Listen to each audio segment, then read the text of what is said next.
Alors très bien, on va commencer le deuxième amas du livre. Ce qu'on a vu essentiellement, c'est que le Keter, c'est un Ratson, une volonté, c'est qu'il est intermédiaire et qu'il n'est pas Pnimi. Pnimi, intérieur, c'est justement les forces intériorisées de l'âme. Et Makif, ce sont les forces qui entourent. Les forces intériorisées de l'âme, ce sont les forces qui ont un réceptacle. On appelle Pnimi une force spirituelle qui possède un réceptacle. De quelle force on parle? La force de la vision, la force de l'entendement, la force de la gestuelle. Et toutes ces forces-là ont un réceptacle. La force de la gestuelle s'habille dans la main. Dans un niveau plus bas, ce qui s'appelle la force de la gestuelle, dans un niveau intermédiaire, on va l'appeler la force du hilour, la force d'avancer, de progresser par les pieds. Donc elle s'habillera dans le pied, mais c'est aussi une force de gestuelle d'un niveau inférieur. La force de l'entendement dans l'oreille, la force de la vision dans les yeux. Et toutes ces forces-là, donc elles fonctionnent avec un réceptacle, et de ce fait-là, elle s'appelle Pnimi, intérieur. Donc une force intériorisée, c'est une force qui possède un réceptacle. D'accord? Le réceptacle, c'est un réceptacle d'expression de cette force. Voilà. C'est ce qu'on a vu. Par contre, la volonté ne possède pas de réceptacle d'expression. Comme elle n'a pas de réceptacle d'expression, voilà, elle arrive, elle s'exprime en obligeant toutes les autres forces à agir selon sa volonté. D'où le proverbe. Les Bretons n'auront pas la... Quoi que le proverbe En davar omer lifnei ratson. Il n'y a pas de... rien ne résiste à la volonté. Effectivement, rien ne résiste à la volonté.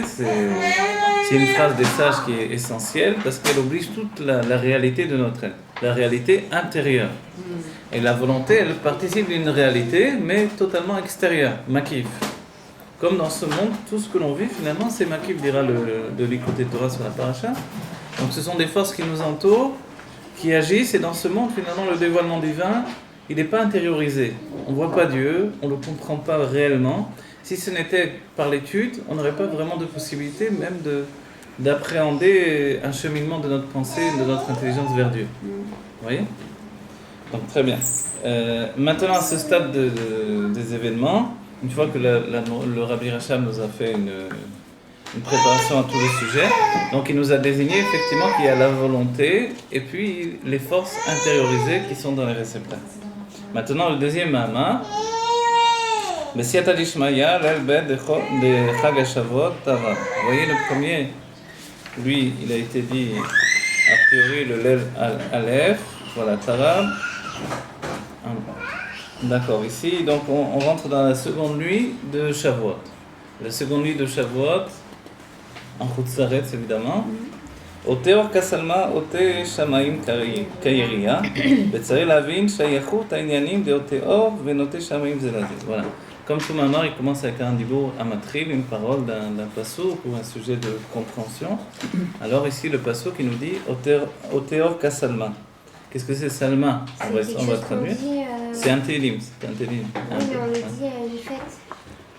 le dit à une fête. On le dit à une fête, on le dit à même plus d'une fête en vérité.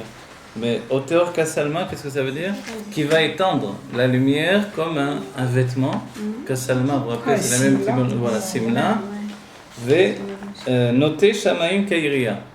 Et les deux termes, noté et ôté, les deux termes tendent vers l'idée justement des tensions. Voilà, de tendre une tenture dans les deux cas.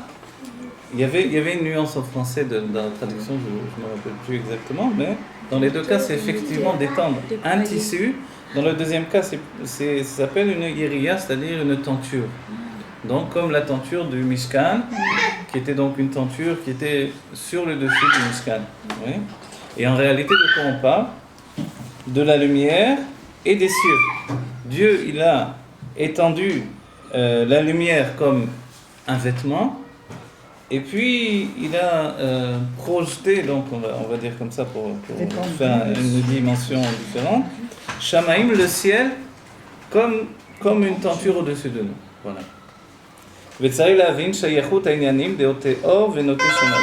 Maintenant, il nous faut comprendre le lien qui existe entre ces deux sujets.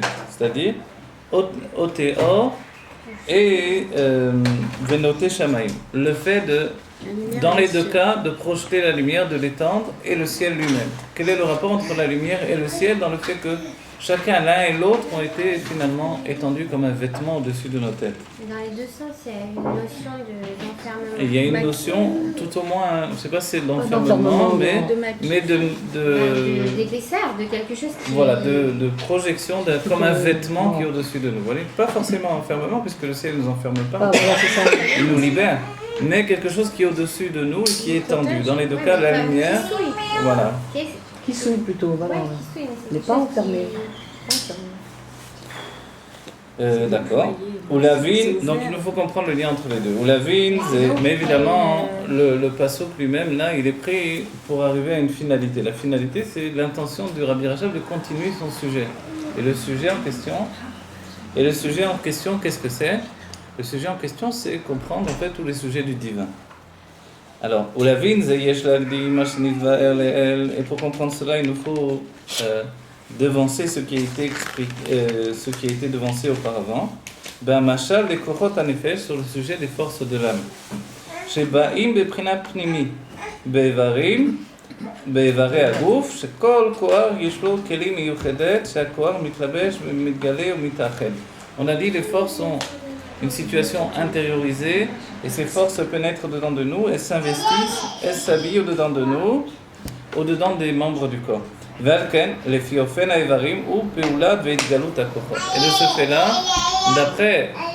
d'après la manière des membres, ce sera justement le fait du dévoilement de toutes ces forces spirituelles. Donc si vous avez bien compris dans la base, il y a les forces de l'âme qui viennent s'habiller dans des réceptacles, et le réceptacle est là pour dévoiler les forces de l'âme. Donc les forces de l'âme en question, c'est la force de la vision, de l'entendement, de la gestuelle, etc. והדוגמה מכל זה יובן למעלה בבחינת ציור האדם העליון. Et la compréhension de tout cela, alors ça sera compréhensible en haut. Quand on dit les malins, on parle des mondes divins. בבחינת ציור האדם העליון. Dans le sujet du ציור du Adam העליון. Alors qu'est-ce que c'est le Adam העליון? On va voir, le Adam העליון il représente... Ça fait un village. Le Adam העליון, ça représente le monde de l'Atsilut en réalité. Quand on parle d'en haut, on se projette dans les mondes divins, d'accord? Toute chose qui arrive ici-bas, elle est comme une résultante de ce qui se passe dans les mondes divins. Ces mondes divins, c'est notre héritage de juifs. C'est-à-dire que les juifs en particulier, nous possédons l'héritage des mondes divins, d'accord? Donc cet héritage, il devient une réalité tout autant où on la prend en compte. Quand on prend en compte les mondes divins, alors ça devient une réalité dans notre vie, d'accord? Mais maintenant, c'est vraiment notre héritage juif. Si personne ne l'étudie dans le judaïsme, ces mondes n'existent plus. Le Baal Shem Tov dira, Da, kol ma sheyesh lemana memcha, sur ce passage-là, il dira, Da, shekol ma sheyesh lemana memcha o. Sache que tout ce qui est en haut, c'est de toi. C'est-à-dire, c'est de toi.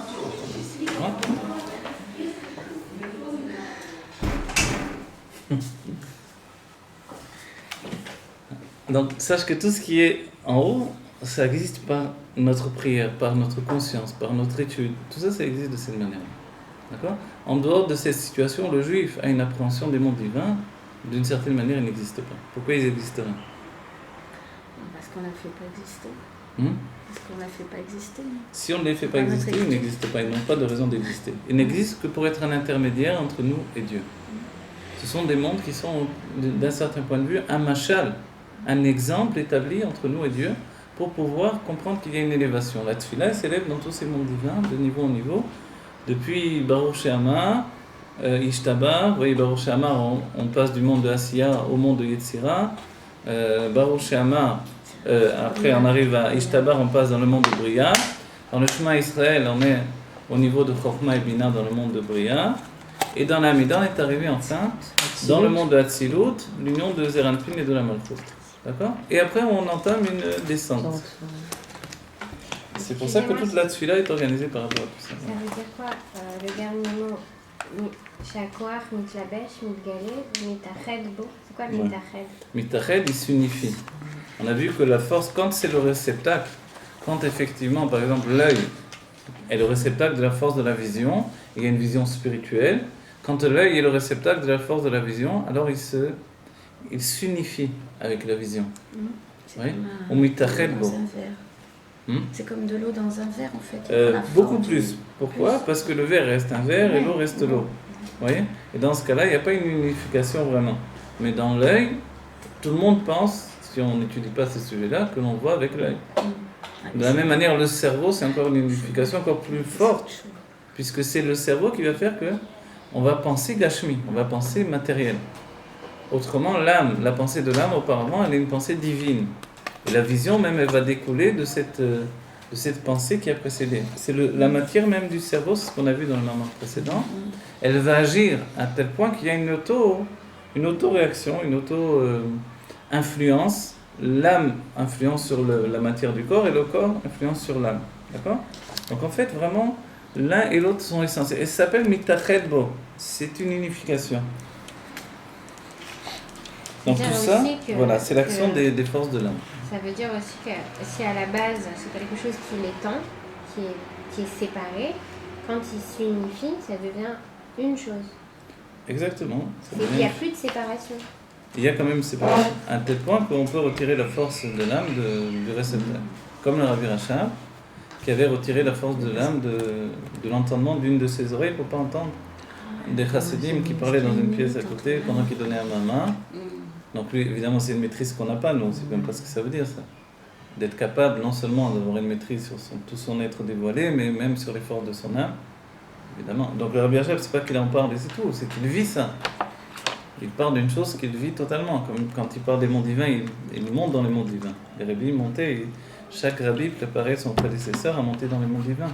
Le Rabbi Rachab a introduit son fils dans l'élévation dans les mondes divins, et ainsi de suite, chaque rabbi. Vous voyez, le Rabbi Moharaj, son père, a préparé le Rabbi Rachab lui-même à monter dans les mondes divins. Il y a des histoires, Donc en fait, c'est pas juste des enseignements de quelqu'un qui parle de quelque chose de théorique, c'est une réalité pour eux. Vous voyez? Donc nous, on ne peut pas contrôler, mais si on pouvait contrôler, on s'apercevrait que ce n'est pas une unification totale. Mais ce qui est essentiel, c'est ce qu'il nous a dit, c'est que pour que le cerveau fonctionne bien, il doit être rempli de suffisamment d'eau. Autrement, le sang va prendre le dessus et on va avoir un cerveau qui va s'assécher. La même chose, l'œil. Pour avoir un bon œil sur chacun, il faut boire suffisamment. Un bon équilibre entre la le matière, sang, voilà, de l'œil peut-être même en elle-même. Avoir un mauvais regard sur les gens. Donc en fait, ça dépend également, pas simplement de la pensée, mais aussi du physique, du fait ce que l'on mange, ce que l'on boit, etc. Le Rambam dira, si on mange des aliments trop chauds, on va avoir une tendance nerveuse. Alors, etc. Les Ashkénazes sont plus calmes parce qu'ils ne mangent pas des aliments très très chauds. Les Sfaradim sont plus sur les nerfs parce qu'ils mangent tout le temps des choses très piquantes, etc. De la ricette partout, de l'ail cru, etc. Donc tout ça, on comprend que le spirituel rejoint le matériel à un certain moment, puisque la finalité, c'est notre corps. Et que l'intention de Dieu, ce n'était pas l'âme, il a choisi le peuple juif dans son corps. Donc l'intention de tout, c'est le corps. Donc on a dit, on va comprendre tout ça maintenant. והדוגמה מכל זה.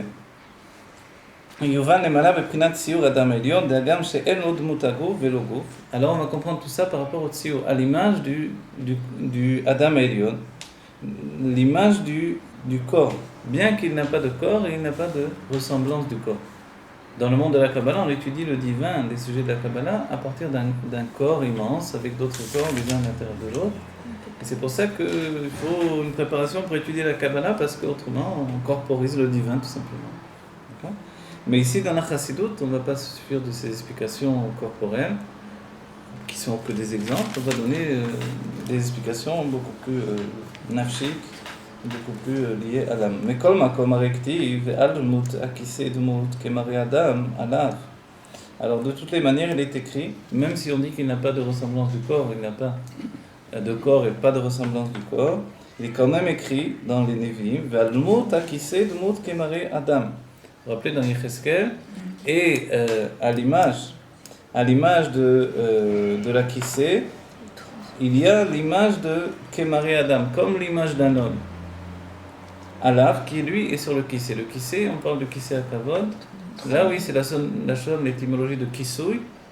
Et le Kissé, donc, c'est aussi une réaction d'un monde dans un autre monde, pour donner une explication. C'est-à-dire que quand il y a une influence du monde de Hatzilut, le monde de l'émanation dans le monde de la création, alors ça donne un effet particulier. Cet effet, il a pour résultante ce qui s'appelle le Kisei Hakavod. Le dévoilement divin, c'est ça? Le Kisei, c'est aussi la chose Kisui. C'est-à-dire que finalement, le dévoilement divin qui vient de Hatzilut, depuis la Bina, la réflexion divine, alors il pénètre dans un monde et il a une réaction. Cette réaction, ça devient un Kisui. Un Kisui, c'est-à-dire de percevoir quelque chose. Oui, ne vous prenez pas la tête à ce que je viens de dire. Je le traduis simplement. Si je vous donne un enseignement qui vient justement d'un monde comme ça, de Kabbalah, etc., donc ça vient du monde d'Hatzilut. Quand il pénètre chez vous et que vous essayez de vous l'approprier par votre compréhension, alors vous allez avoir ce qui s'appelle un kissé. Le kissé, c'est la chose qui souille. En même temps, la chose, elle va rester élevée, parce que le kissé fait qu'on reste élevé. En même temps, le sujet de Yishuv Hadat, le fait d'intégrer les choses, mais en même temps, vous le recouvrez de votre personnalité. Il n'est plus tel qu'il était auparavant dans le monde divin de Hatzilut. Donc on a réalisé, vous voyez, quelque chose au-dedans de nous. Et c'est comme ça, c'est l'exemple. Là, j'ai traduit au niveau de la Chassidut Rabbah. C'est la même chose qui dévoile et qui recouvre. Voilà la chose, mais n'essayez pas de comprendre pour l'instant le premier passage. Laissez tomber le passage. Non, mais c'est le même sens. Ouais, la même chose, elle dévoile, et pour dévoiler, elle cache. Ouais, effectivement. Exactement. La chose dévoile, elle cache en même temps. C'est-à-dire c'est le propre d'un kli ou d'un lévouche. Le kli, il va dévoiler, pour dévoiler, il va l'imiter. C'est-à-dire que la même chose, quand on veut comprendre quelque chose, on va prendre une particule de la chose et on va analyser la particule. Alors si on veut cacher quelque chose, il vaut mieux pas le cacher. Votre parole, quand disons, on vous dit expliquez-vous, expliquez qui vous êtes, ce que vous allez dire de vous-même, ça va vous dévoiler si quelqu'un ne vous connaît pas. Mais en même temps, ça va cacher ce que vous êtes profondément. Ça restera toujours superficiel. Voilà. Et on peut très bien, jusqu'à un certain niveau, même être sûr que l'on a dit toute la vérité sur soi-même, mais en réalité, on a caché une bonne part de notre être. Parce qu'on est bien plus profond que ce que l'on pourra jamais dévoiler de nous-mêmes. Voilà. מכל מקום הרקטיב והדמות הכיסא דמות כמראה אדם עליו שאין זה בבחינת עצמות אור אינסוף ברוך הוא דמה שאמרו אין לו דמות וכולי העיקר כעת על בחינת העצמות אור אינסוף שנמנע מאצילות. Voilà. Quand on dit que Dieu n'a pas d'image, en réalité on parle de la lumière infinie qui est liée à l'essence de Dieu. Cette lumière infinie reliée à l'essence de Dieu, alors forcément elle n'a pas ce qui s'appelle d'image. Elle n'a pas d'image, c'est-à-dire qu'elle n'a pas d'expression. Même l'image, ici il ne faut pas sous-entendre une image telle que nous on l'entend. Il faut entendre une image dans l'idée d'une image spirituelle, c'est-à-dire une expression, une définition. Donc les sphirotes sont une définition, mais il y a un niveau qui précède les sphirotes. Les sphirotes, c'est l'étymologie de saphir, on va le voir dans le texte même, Sefer, Sippo, c'est faire sofer aussi, le fait de compter. Et tout ça pour exprimer quoi? Pour exprimer la lumière divine. On va être mechalek, autant on va le départager en 10 mesures d'expression qui vont aboutir à 10 forces de l'âme d'un juif. D'accord? Ces 10 forces de l'âme vont faire que l'on est un être psychologique. Donc en fait, pour avoir une identité divine qui va pouvoir s'investir dans notre identité humaine, alors il va falloir une préparation. Et cette préparation, ce sont les mondes divins qui passent par le biais des sphirotes. Et les sphirotes, c'est une mesure de l'infini qui passe dans un état d'expression psychologique. Est-ce qu'on peut dire que les sphirotes, c'est différents noms de Dieu, suivant qu'ils s'appliquent, non? Non, les noms, c'est autre chose que les sphirotes eux-mêmes. Mesure de l'infini qui passe par une limite qui aboutira à une psychologie humaine. Vous voyez? Donc en fait, quand on parle justement de ces sphirotes, quand on parle de ces mesures d'expression, justement on peut parler de gouffre. C'est comme ça que la Kabbalah parlait de gouffre, de corps. Donc le corps, c'est comme l'on dira finalement une figure. Une figure, pas le visage, mais une figure humaine, ou une figure géométrique. Donc une structure de dévoilement. Donc comment on peut parler de structure de dévoilement dès que l'on a parlé d'un dévoilement possible? Mais quand on est avant le dévoilement, quand on est encore dans l'état intime de la lumière divine, c'est-à-dire telle qu'elle est à proximité de l'essence de Dieu, forcément il n'y a pas de corps et pas de ressemblance de corps. Donc ces psukim-là, les versets ne se rapporteront pas à ce niveau-là. Les Oinyan Dmut Aguf Veguf, Shaksha Beshla, Machar Shelo En Lo Dmut Aguf, Mimele En Lo Guf. Maintenant, le livre Le Shnei Luchot Habrit, alors, qui était un Mekubal très très important, d'Admor HaZaken, le premier rabbi de Lubavitch, se comportait d'après le Shla avant de connaître la Chassidut, et il priait d'après le Shla dans les Kavanot, etc. Donc c'est quelqu'un d'extrêmement important dans le dévoilement de la Pnimiut Torah. Et le Shla pose une question simple, il dit, mais pourquoi on dit En Lo Guf, En Lo Dmut Aguf? Il n'a pas de corps, il n'a pas de ressemblance du corps. Alors il dit, du moment qu'il n'a pas de corps, il n'a pas non plus de ressemblance du corps. Il ne peut avoir de ressemblance du corps que celui qui possède un corps. Voilà. Alors on va voir ce qu'il dit, la réponse, il dit. Dans le fonctionnement. Ouma, pardon. Dans le fonctionnement. Dans le fonctionnement, vous voulez. D'accord. Ouma tsari la ville, en lo guf. Alors, Ouma tsari la guide, en lo guf. Donc dans ce cas-là, pourquoi il y a besoin de dire en lo guf? Si j'ai déjà, il n'a pas de ressemblance du corps, en parlant de Dieu, pourquoi j'ai besoin de dire qu'il n'a pas de corps? D'accord? Dans le sens là, vous voyez, si j'avais fait un sens inverse, évidemment, mais lui, il le fait dans le premier sens. Il n'a pas de ressemblance du corps et il n'a pas de corps. Il est évident que s'il n'a pas même de ressemblance du corps, il n'aura pas en finalité de corps non plus. Et dans un autre enseignement, il est rapporté l'explication sur ce point-là. Le Dmut Aguf ou Prinat Bia, le Dmut Aguf, la ressemblance du corps, qu'est-ce que c'est? Donc on parle de la lumière divine. C'est le sujet de Bria, Yetzira, Asiya. Bria, Yetzira, Asiya, ce sont les mondes qui sont appelés les mondes de la séparation. Ce sont ces mondes-là qui nous séparent du monde du contraire de la séparation, de la fusion avec Dieu, qui est le monde de l'Atzilut, le monde de l'émanation. Le monde de l'émanation, c'est le monde où nos âmes ont pris naissance, pas dans le sens de naissance, venir au monde, mais dans le sens de gestation. Il y a la naissance, une gestation, c'est aussi une naissance. Quand on part de rien et qu'on arrive à une gestation, un enfant, un embryon existe dans le monde de la mère. Donc en fait, la gestation a existé dans le monde de Hatzilut. Cette gestation dans le monde de Hatzilut, elle va passer par une naissance dans le monde de Bria, qui est le monde de la création. C'est pour ça quand on dit Bereshit bara Elokim et Hashamayim ve'et haaretz, au commencement Dieu a créé le ciel et la terre. Alors c'est le monde de la création. D'accord? Donc voilà, le monde de Bria, ensuite il y aura Yetzira et ensuite Asiya. Le monde de Bria, imaginez notre âme maintenant pour bien comprendre les choses, c'est essentiel de le comprendre. Notre âme se trouve dans le monde de Hatzilut. Là-bas, dans le monde de Hatzilut, Dieu est présent dans l'expression, dans la définition, et il est tellement présent que l'âme n'a pas de conscience d'exister. Vous voyez, comme on dira que l'enfant se trouve dans le ventre de la mère, il mange tout ce que mange la mère, il boit tout ce que boit la mère, et puis il subit tous les états d'âme de la mère. D'accord? De cette même manière-là, dans le monde de Hatzilut, dans la royauté de Hatzilut, qui est la mère dans laquelle on va prendre naissance en gestation dans le monde de Hatzilut, on est complètement fondu avec le monde en question, comme un poisson dans l'eau. Vous savez que si on prend le mikvé dans la mer, je peux dire, mais il y a un problème, il y a des poissons. Le poisson peut faire khatsitsa, c'est-à-dire une séparation entre l'eau et notre corps. Et de ce fait-là, donc alors on pourrait dire, alors le mikvé que j'ai pris, c'est pas caché. On nous dit non, le poisson ne fait pas khatsitsa, donc il ne fait pas une séparation. Pourquoi? Voilà, parce qu'il fait partie de la mer. Il n'a pas d'autre existence que la mer elle-même. C'est pas comme un bateau qui est sur la mer.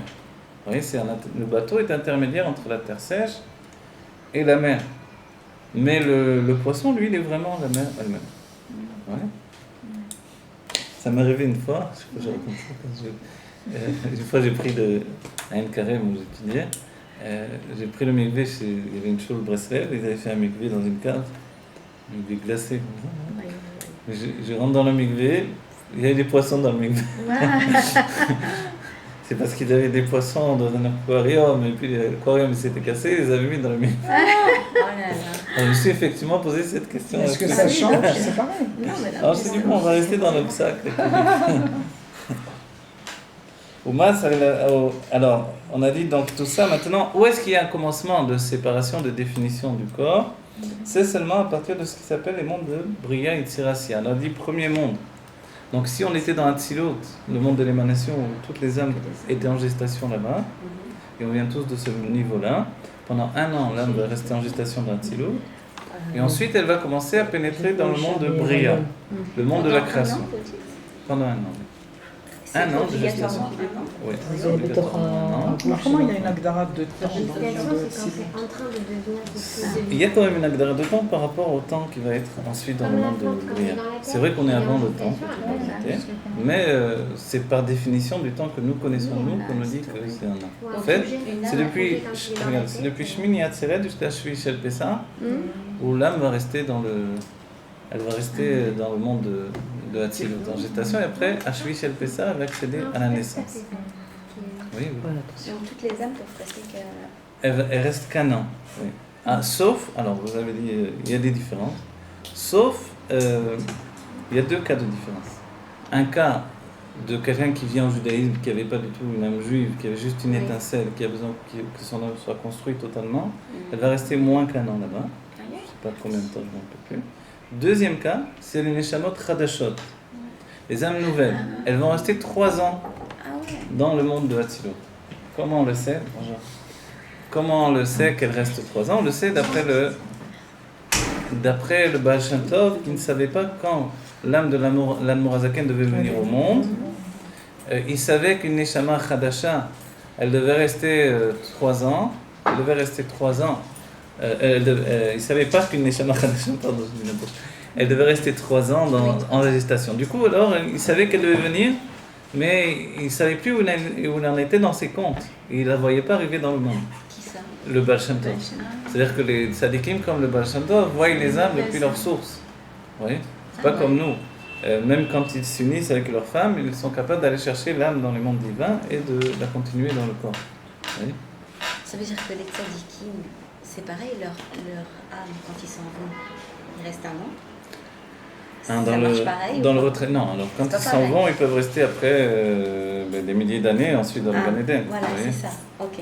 Donc c'est différent de ce fait-là. Mais il y a le fait que l'on compte 1 an ensuite. C'est pas vraiment 1 an de toutes les manières, mais on va dire que l'année qui est comptée après le deuil, c'est vraiment pour les plus grands Rishaim. Donc une situation qui n'existe presque pas. C'est-à-dire quelqu'un qui veut absolument pas quitter le monde matériel, qui veut absolument pas quitter les plaisirs du monde matériel, alors effectivement, ce serait le cas extrême. Des 9 mois, disons, qu'il va y rester encore attaché au monde. Les sages diront une image que sortir une âme de rachat de ce monde-ci, c'est comme une pelote de laine qui est tombée dans des ronces. Alors on essaie de la sortir, plus on tire et plus ça s'embrouille. C'est-à-dire que l'âme, elle a du mal à sortir. C'est pour ça que viennent les anges et on dit qu'ils tapent le corps pour en sortir l'âme. Ils le retournent dans la tombe, etc. Comme on tape un tapis, c'est ça le Chibuta Kever. Voilà. C'est pour ça qu'il est important d'étudier tous ces sujets que nous étudions pour se préparer déjà au monde spirituel. Je souhaite qu'on n'ait pas besoin de... Ah ben bien sûr. Je souhaite qu'on ait la Géoula immédiatement. Non, mais je veux dire, on apprend le Netzach, puis tout le monde doit apprendre le Chibuta Kever. Non, l'enseignement. Non, je ne parle pas de... Il est important d'apprendre les sujets spirituels pour dématérialiser notre âme déjà dans l'état de vie où nous sommes, dans la conscience. Vous voyez ? Pour que, ne serait-ce que quand on dort, on puisse profiter pleinement du Gan Eden et qu'on puisse aller étudier avec les tzadikim dans le Gan Eden, etc. Et qui plus est, que Dieu préserve si quelqu'un part du monde, s'il s'est préparé spirituellement. On dit que les sages diront, un tzadik, pour que son âme quitte ce monde, c'est comme d'enlever un cheveu d'un verre de lait. Donc, c'est pas si difficile d'enlever un cheveu d'un verre de lait, ça se fait comme ça. Tandis que tout à l'heure, les ronces, avec une pelote de laine, vous allez voir, c'est toute une histoire. Et c'est comme ça, c'est-à-dire l'âme s'accroche au monde de la matière. Et ça, c'est une chose évidemment terrible. Donc on a dit maintenant ce qui nous dit que Dmout Agouf et Gouf. Donc la question première, comment ça se fait qu'on peut dire la ressemblance du corps, si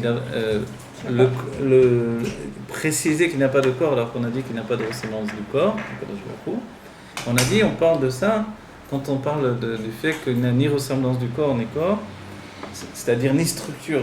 Maintenant on traduit directement, vous vous rappelez, la traduction c'est structure de dévoilement.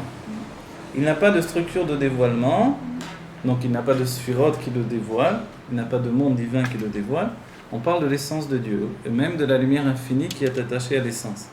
Mais par contre, les autres niveaux, on a déjà une structure de dévoilement, c'est le but de Dieu. Puisqu'on a dit que ces mondes n'existent que pour nous. Donc c'est notre héritage, si on ne les apprend pas, si vraiment aucun juif n'étudierait ces mondes-là, ils finiraient d'exister. Parce qu'ils n'ont pas d'autre existence que notre conscience. Le limud qu'on leur apporte, c'est ce qui donne leur existence. C'est ce qui donne leur existence. Parce que la finalité de tout, c'est la conscience du juif. Vous vous rendez compte combien... Et c'est pour ça que le Baal Shem Tov dit que si le juif n'était pas tellement aussi humble, il saurait que tout vraiment tient de lui. Il ne pourrait faire aucune faute, il serait tout le temps occupé à donner de l'existence au monde divin et à l'expression de la lumière divine. Alors maintenant, on a dit à quel moment on peut parler de cette construction, de Moutagouf, etc. On a dit par rapport au monde de Bria, etc. Dans Hatzilut, l'âme est en gestation, elle est confondue avec le monde où elle vit.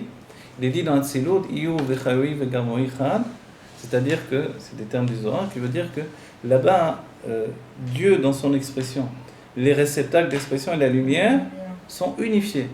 Donc ça voudrait dire que si notre corps se trouverait dans Hatzilut, notre âme, le corps et la conscience divine seraient unifiés dans un seul niveau. Il n'y aurait pas de conscience d'exister, en d'autres termes. Donc ce serait simplement Dieu qui existe à travers nous. Les tzadikim, quand ils viennent dans ce monde, il est dit que Nikra Alehem Apargod.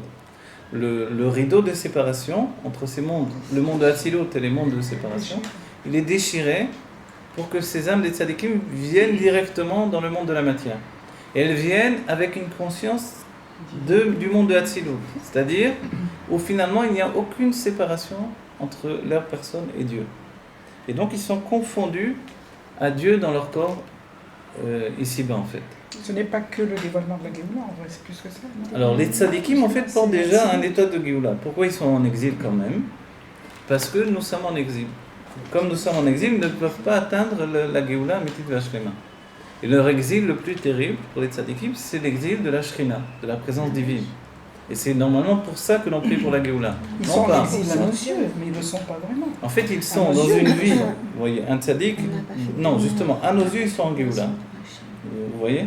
Mais en réalité, par rapport à la finalité de tout, ils sont en exil puisqu'ils souffrent de l'enfermement de l'exil de la Shrina avec le peuple juif. Pardon? En quoi ils nous aident? Les tzadikim, on dit il est dit qu'au début, Dieu avait créé le monde, mais minat ad-din, dans la mesure du din, donc de la rigueur. Et après aussi, Falahem, il a rajouté du chesed finalement, midat achamim, la mesure de miséricorde. On a dit comment ça s'est concrétisé. Il a fait venir des tzadikim dans le monde. Donc les tzadikim sont le chesed que Dieu nous fait. Imaginez notre génération sans le rabbi. Imaginez la génération précédente. Imaginez qu'est-ce que serait le monde si le Baal Shem Tov ne serait pas venu dans le monde. S'il n'y avait pas eu le Orach Chaim HaKadosh, s'il n'y avait pas eu les grands tzadikim, le Rashi, le monde aurait été totalement dans l'obscurité. On ne serait pas sorti du Moyen-Âge en fait, en d'autres termes. Alors c'est par eux que le chesed de Dieu... Voilà, c'est par eux que le chesed de Dieu s'exprime et existe finalement dans notre conscience. C'est-à-dire qu'eux nous disent que c'est possible. C'est possible de ne jamais mourir, le tzaddik ne meurt jamais physiquement. Et deux, c'est possible de s'attacher à Dieu profondément, intimement. Et maintenant, le but de la Chassidut Rabbah, c'est de provoquer cette conscience et cette réaction de vie pour chacun d'entre nous. La Chassidut en général, elle veut nous donner de nous attacher à Dieu par le comportement. Donc ce sont les minagim, l'attachement au tzaddik qui vont faire qu'on va être attaché à Dieu. La Chassidut Rabbah, elle veut que ça devienne un travail personnel. Donc, elle nous demande une compréhension égale à la compréhension des tzadikim. Mais le gros problème au départ, c'est qu'on n'a pas un cerveau de tzadik qui peut comprendre le divin. Alors vient l'Admor HaZaken, une Neshama Chadasha, une âme nouvelle qui n'est jamais venue dans le monde, qui n'était même pas inclue dans Adam Arishon. Elle vient et elle nous construit un nouveau cerveau. Qu'est-ce que c'est? C'est le Sefer HaTanya, le livre du Tanya, et puis les Mamarim qui vont venir jusqu'à ce livre-là. Vous voyez? Ici, la précision est tellement grande que ça y est, on a vraiment la vision de la Géoula. En fait, le Tanya, c'est comme un vaccin. Et Ethan, comme ça. Oui, exactement. C'est ce qui nous donne. Ça, un mode d'emploi, je sais pas. Au quotidien, c'est comme le Shulchan Aruch de notre judaïsme humain et divin. Vous voyez? Sans le Tanya, on n'aurait pas de structure. Et tous les livres qui vont venir des Rebbeim, au moins 20 livres à chaque rabbi, tout ça est contenu dans le Tanya, qui est la Torah orale, la Torah écrite de la Chassidut Rama. Il nous construit un cerveau de tzaddik. Et nous construit un cerveau de tzaddik, oui. Si bien que même le Tanya a fait une révolution, même dans le monde des Chassidim. Quand le Tanya est sorti, le petit-fils du Baal Shem Tov a dit, mais c'est l'Avodat Hashem de Abraham, Yitzhak et Yaakov, des Avot. Et en fait, oui, quand il est dit qu'Abraham Avinu a cherché à connaître Dieu, à voir qui gouvernait le monde, et que finalement il a conclu que c'était Dieu qui gouvernait le monde et que tout était créé par Dieu et que Dieu existait, donc le monde existait. Voilà, quel olam velo quel olam, le monde de Dieu en fait, le monde en Dieu. C'est pas qu'il y a le monde et Dieu qui crée le monde. C'est vrai, mais le monde c'est Dieu lui-même. Tout est en Dieu. Cette notion, elle vient d'Abraham Avinu. C'est une notion de Yichud Havayé, de fusion avec Dieu lui-même. Et c'est en fait une projection du monde de Hatzilut dans la réalité terrestre. Parce qu'on a dit dans Hatzilut, c'est une conscience où finalement je n'existe pas. Le Rabbi Reyes dira Afsiyut Ametziut. L'existence est Ephes. D'accord ? Ça s'appelle un monde Kulotov. Qu'est-ce que c'est un monde de bien absolu ? Il n'y a pas d'existence. Donc il n'y a que le règne divin et l'expression divine. D'accord ? Maintenant pour nous, l'âme va pénétrer dans le monde de Bria. Il n'y a pas de sentiment d'existence. Non, il n'y a pas d'existence. Carrément, il n'y a pas d'existence, il y a une émanation. Ça ne s'appelle pas les mondes de l'existence. Jusqu'à Tzilut, jusqu'au monde de l'émanation, ça s'appelle l'émanation des mondes. Il n'y a pas encore de création des mondes. Il n'y a pas encore d'acte créateur parce qu'il n'y a pas de conscience créée.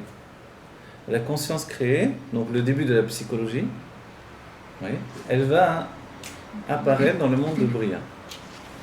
Ce n'est pas une psychologie telle qu'elle va aboutir déjà dans le monde de Yetzira, c'est celle que l'on connaît le plus.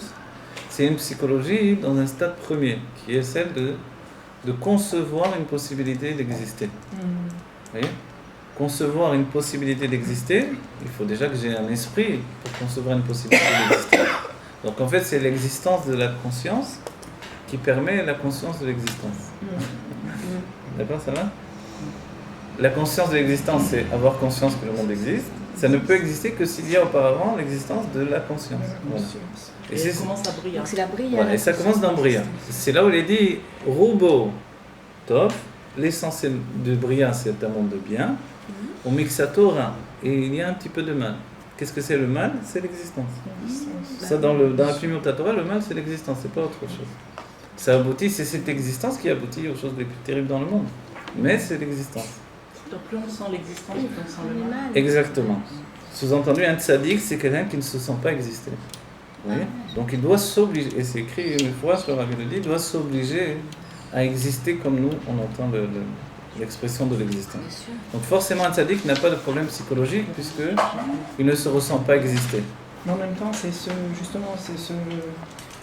cette conscience d'existence qui va nous amener au dévoilement total de l'essence divine. Alors voilà, quand le tzaddik s'habille pour nous dans des niveaux, jusqu'au niveau par exemple du Rabbi Rayatz, où il va s'habiller vraiment dans la situation du Yodi Pashut, du Yodi de chacun d'entre nous en fait, pour remporter des épreuves humaines de Messirut Nefesh. C'est-à-dire il a envoyé des juifs en shlichut, des juifs en mission, pour diffuser le judaïsme, apprendre la Torah aux enfants. Et ensuite, finalement, il est lui-même parti dans cette action-là. Et en étant lui-même parti dans cette action-là, il a vécu comme un juif pashut, comme un juif simple. Parce qu'autrement, ce n'était pas un chidouche. Vous voyez ? Autrement, c'est un tzaddik. Un tzaddik, le rabbi dit qu'il y a des tzaddikim, on les a, que Dieu préserve, empalés, et ils ne se sont même pas perçus. Vous voyez ? C'est-à-dire qu'un tzaddik, vraiment, quand Rabbi Akiva, on est en train de lui arracher la peau, et lui, il dit c'est le plus beau jour de ma vie, on dit le pauvre, il a un grave problème. Ouais. Dans un homme normal, on dit, il est masochiste, on dit. Il a un grave problème, c'est terrible. Comment c'est possible une chose pareille ? Parce qu'il est en déconnexion avec la réalité de l'existence que nous connaissons. Donc également avec la réalité de la douleur physique. Vous voyez ? Alors donc c'est pas extraordinaire que le Rabbi Rayatz ait pris des coups et qu'on l'ait frappé comme on aurait frappé quelqu'un d'autre, qu'on ait voulu l'intimider, etc. Qu'est-ce qu'il y a eu d'extraordinaire ? C'est parce qu'il s'est habillé dans la conscience que nous avons nous, pour nous donner à nous, à chacun d'entre nous, la force de dépasser notre situation. Donc en fait tout ça, c'est une histoire de conscience qui aboutit à la conscience du corps, finalement. Dans Hatzilut, il n'y a pas encore une conscience du corps, mais par rapport au monde... et voilà, dans Hatzilut, il n'y a pas une conscience du corps. Dans le monde de Bria, il n'y a pas non plus une conscience du corps, mais il y a déjà ce qui va nous diriger vers la finalité du corps. Vous voyez ? Alors on va voir. Donc, quoi qu'il en soit, puisqu'il y a une structure de dévoilement, on peut appeler cette structure de dévoilement quelque chose qui est lié au corps. Le corps, c'est un dévoilement de l'âme. Vous voyez, du moment qu'il y a un dévoilement de l'âme, le corps peut apparaître. Tant qu'il n'y a pas de dévoilement de l'âme, il n'y a pas de nécessité de corps.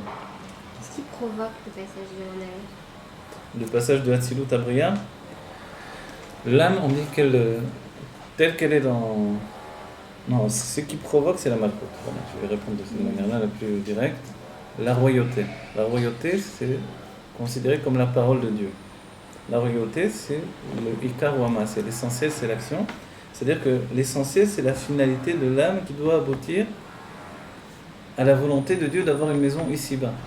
C'est-à-dire que Dieu ne désire pas résider dans un monde spirituel. C'est pas un chidouche, c'est pas une nouveauté pour lui, il a rien fait pour lui. Qu'est-ce qu'il a fait? Il est absolument, totalement spirituel.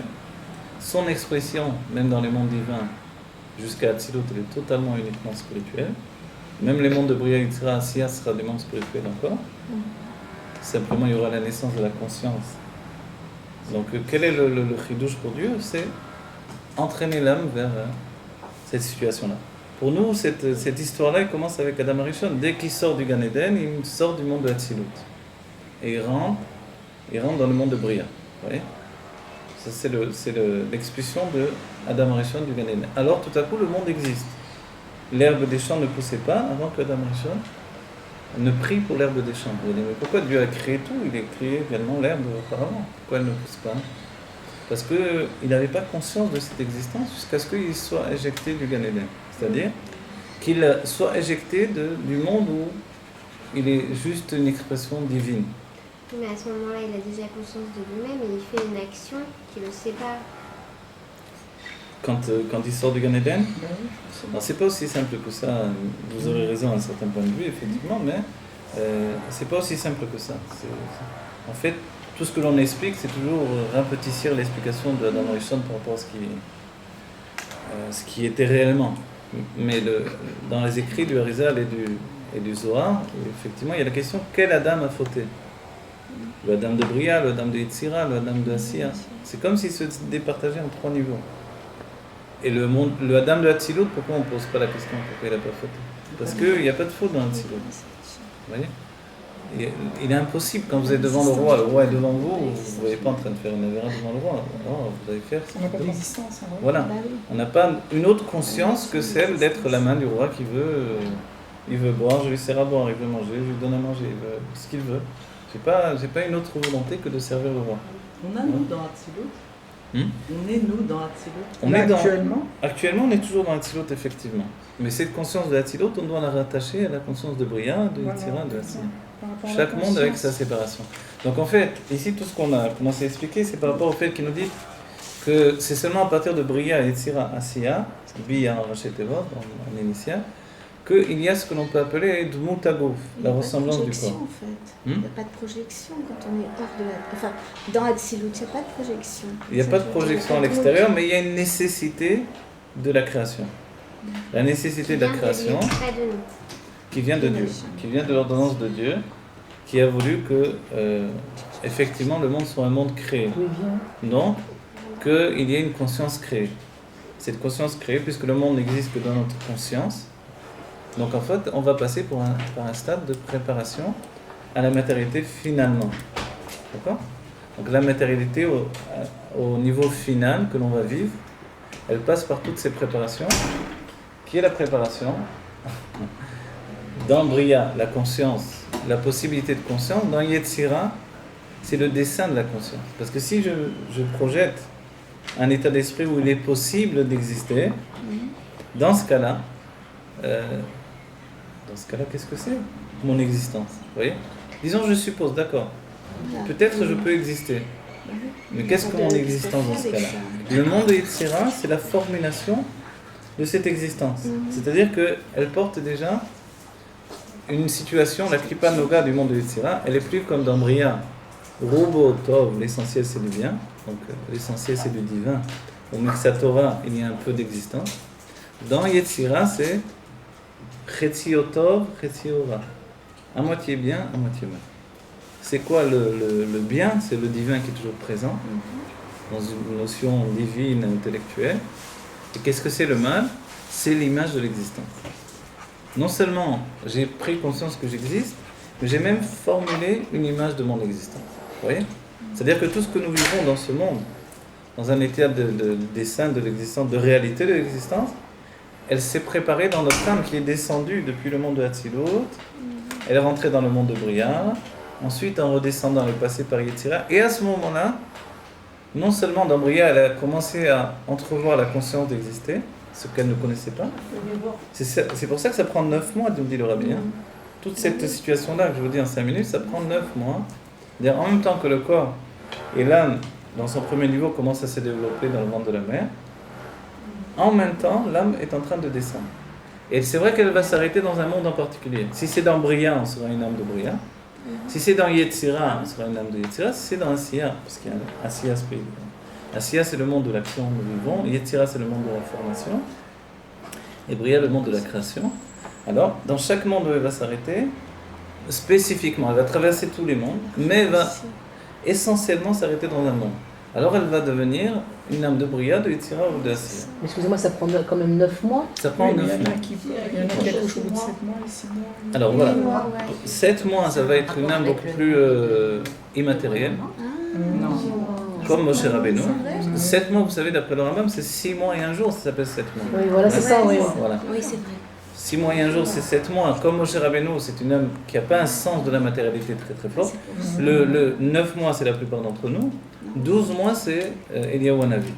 Eliyahu Hanavi, 12 mois. C'est-à-dire comment 12 mois, il est resté dans le ventre de sa mère. Et il s'est totalement attaché à la matière du corps. Si bien qu'il était capable ensuite d'entraîner son corps dans les mondes spirituels.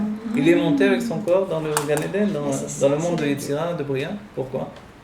Parce que Moshe est monté jusqu'à Yetzira avec son corps. Après, il a laissé son corps dans le monde de Yetzira, et il est monté dans le monde de Bria avec son âme. C'est le Rabbi qui rapporte dans la main. Donc, un matin de Torah, Moshe monte avec son corps jusqu'à Yetzira. C'est une chose, vous voyez, déjà extraordinaire. Mais Eliyahu va plus loin encore. Puisque Moshe, on dit que son visage brillait. Donc, il y avait quand même une expression à l'extérieur. Chez Eliyahu Hanavi, tout était à l'intérieur. Le corps, il est à un état de doucha tel où il n'y a plus trop de différence entre l'âme et le corps. Il a fusionné. C'est comme ça qu'il est devenu un ange. Vous voyez? Ou alors il était déjà un ange, c'est une grande discussion, comment la chose se passe exactement. Mais en finalité, dans cette situation-là, il entraîne le corps avec lui. Mais il faut dire aux gynécologues, si on dépasse le terme. Oui, d'après cette vision des choses, effectivement, plus l'enfant va rester dans le ventre de la mère, plus il sera fait, entre guillemets. Si bien que ce qui va encore lui manquer va être dans son cerveau, il a encore besoin de partie de son, on va dire, de partie de son corps et de son âme, le mélange des deux qui se trouve dans le ventre de la mère et dans la mère elle-même. Alors c'est l'allaitement qui va terminer de travailler son cerveau. Ouais. Ce qui lui manque va être transmis avec l'allaitement. Si la mère ne peut pas allaiter, alors il faudra qu'il arrive par un effort de par lui-même, ça va être plus difficile. C'est plus dur, hein? Ouais, c'est plus dur. C'est plus dur, mais bon, c'est pas impossible, puisque voilà, tous les cas sont permis. Parce que s'il n'a pas eu la mère après, s'il a manqué de la mère et tout ça pendant un certain temps. Alors là aussi, c'est d'autant plus, et c'est pour ça que ça occasionne des traumatismes. Voilà, des troubles. Oui, des traumatismes de la personnalité qui ne sont pas forcément par rapport à des événements de la vie. C'est aussi des événements comme cela, qui nous paraissent anodins, mais en fait qui ont une réalité. Une explication. Puisqu'il y a un lien avec l'âme et le corps en même temps. Effectivement. Donc, vous voyez ces points-là. Donc, si on dit que Eliyahu Hanavi est resté 12 mois dans le ventre de sa mère, c'est-à-dire que la descente, elle a pris 12 mois aussi. En même temps, c'est extraordinaire parce qu'il est dit que les tzadikim nikra alehem apargod.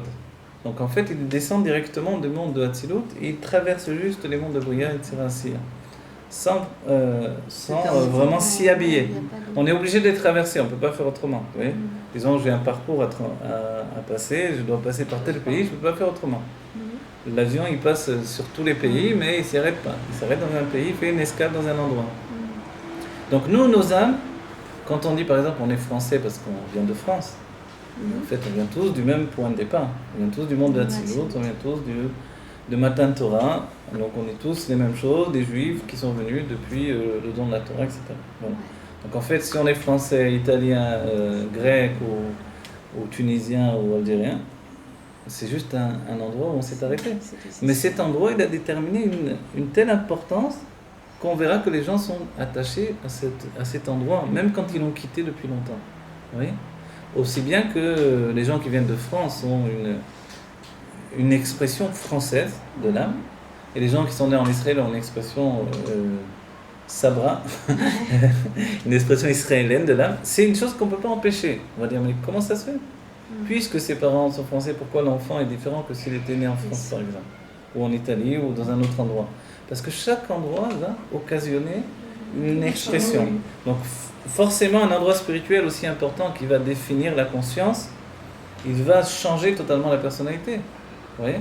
L'âme, il ne va pas changer l'âme. L'âme, elle sera telle qu'elle.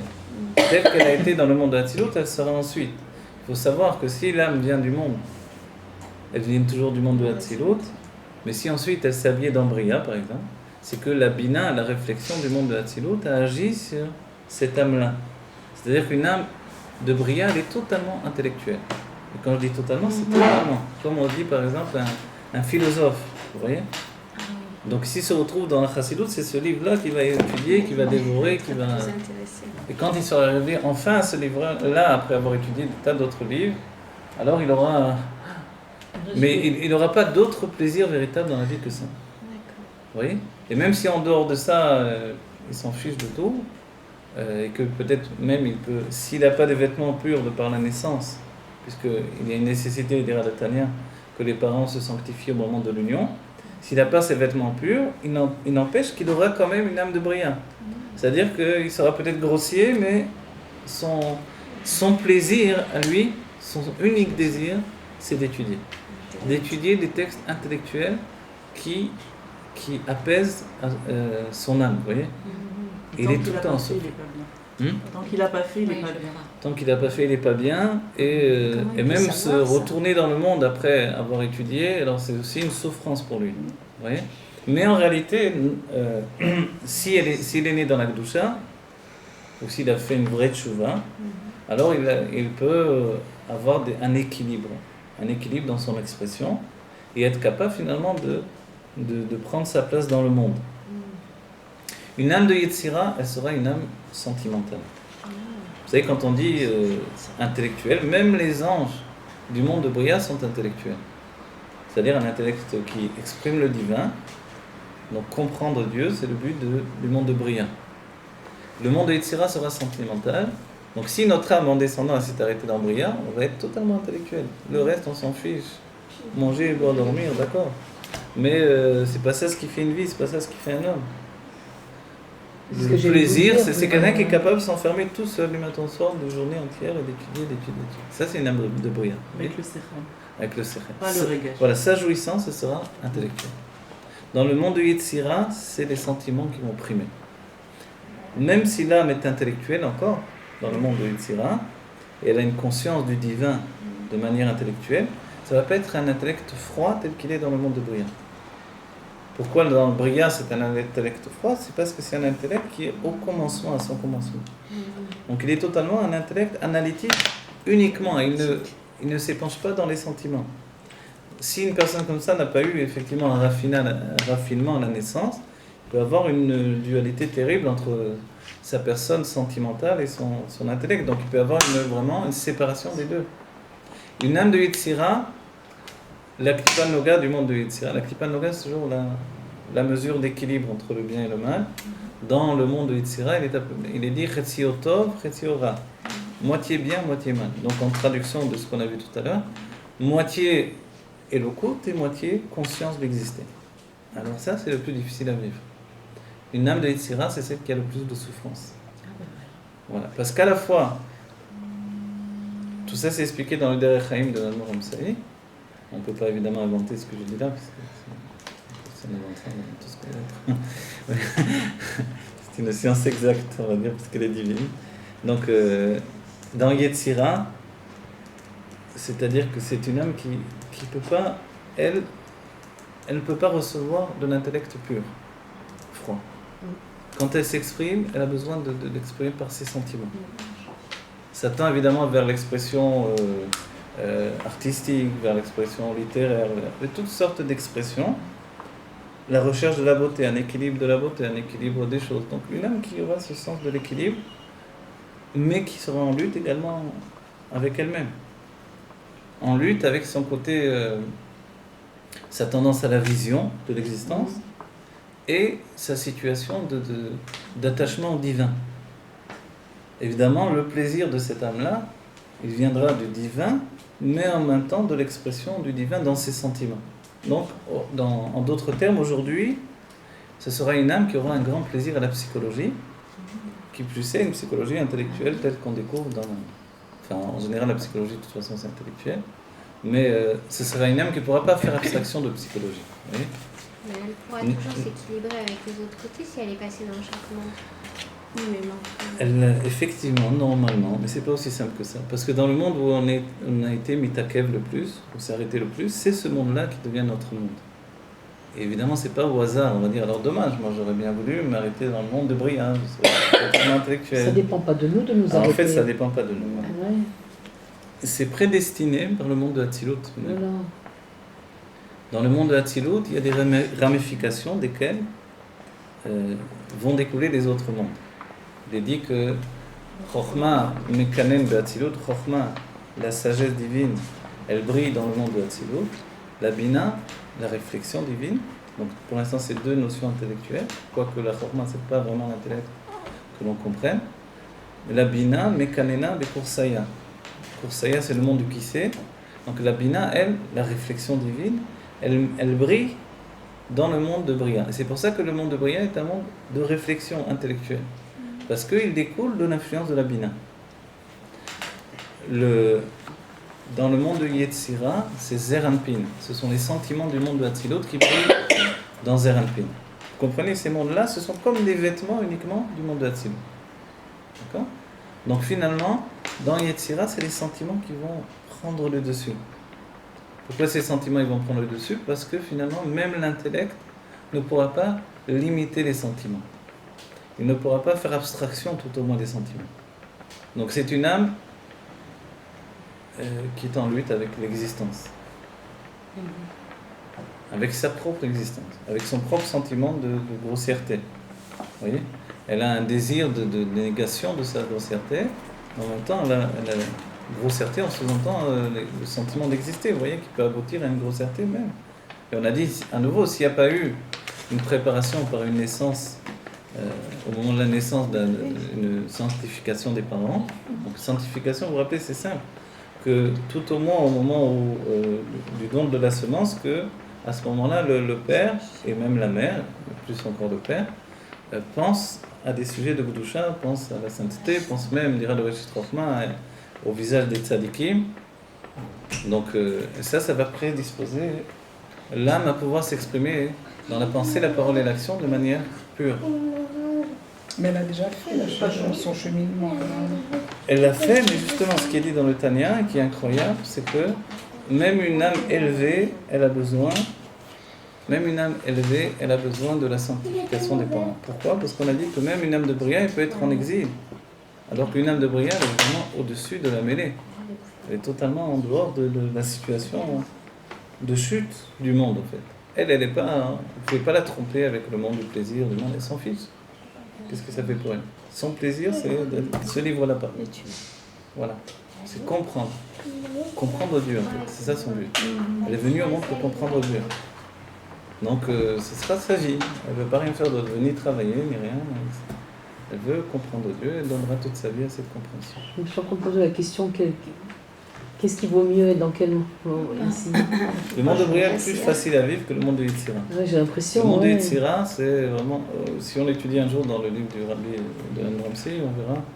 Et comment on sait de quel monde on est? Oui, voilà, On c'est vient ça. même par rapport à ces enseignements-là et par rapport également à nos systèmes de satisfaction. Exactement. Comment, qu'est-ce qui nous revitalise? Est-ce que ce qui nous revitalise, c'est l'intellect pur? Alors dans ce cas-là, on est lié au monde de Bria. Mais c'est vraiment dans un état où je veux rien d'autre que l'étude. Donc si j'étais pas dans le Gdusha, je serais un philosophe par exemple. Mais si j'ai jamais eu un esprit universitaire et la philosophie c'était pas tellement mon truc, ça veut dire que certainement j'étais pas une âme de Bria. Vous voyez, quand je fais tchouva, je me dirige pas vers les textes qui m'aident à tout comprendre. Si d'un autre côté les sentiments prennent le dessus chez moi, et que même si je suis intellectuel, je ne peux pas faire abstraction de mes sentiments, et que ma vitalité vient de l'expression du divin, mais même si elle est intellectuelle, elle passe par les sentiments, alors je suis sans doute une âme de Yetzira. Et cette âme de Yetzira, elle est en lutte. Chetzi Otov, Chetzi Ra, moitié-moitié, oui. Moitié le monde existe avec ses plaisirs, et moitié Dieu existe avec le plaisir d'être avec Dieu. Bria, elle est en lutte. Bria n'est pratiquement pas en lutte, puisque seulement en Efsharut Hametziut. Oui, mais dans la vie concrète. Dans la vie d'aujourd'hui, il se peut qu'elle soit beaucoup plus en lutte que ce que. Mais quand même, le Derech Haim nous dit que, par exemple, quelqu'un de Bria qui fait tchouva, c'est juste qu'il enlève un vêtement. C'est-à-dire, c'est comme une décision à prendre, c'est tout. Oui. Il aura pris sa décision et c'est fini, sa vie a changé. Vous voyez? Tandis que- Il a enlevé son vêtement voilà, du monde, quoi. De philosophe, il a passé son vêtement de rave. Voilà, on va dire une chose comme ça, oui.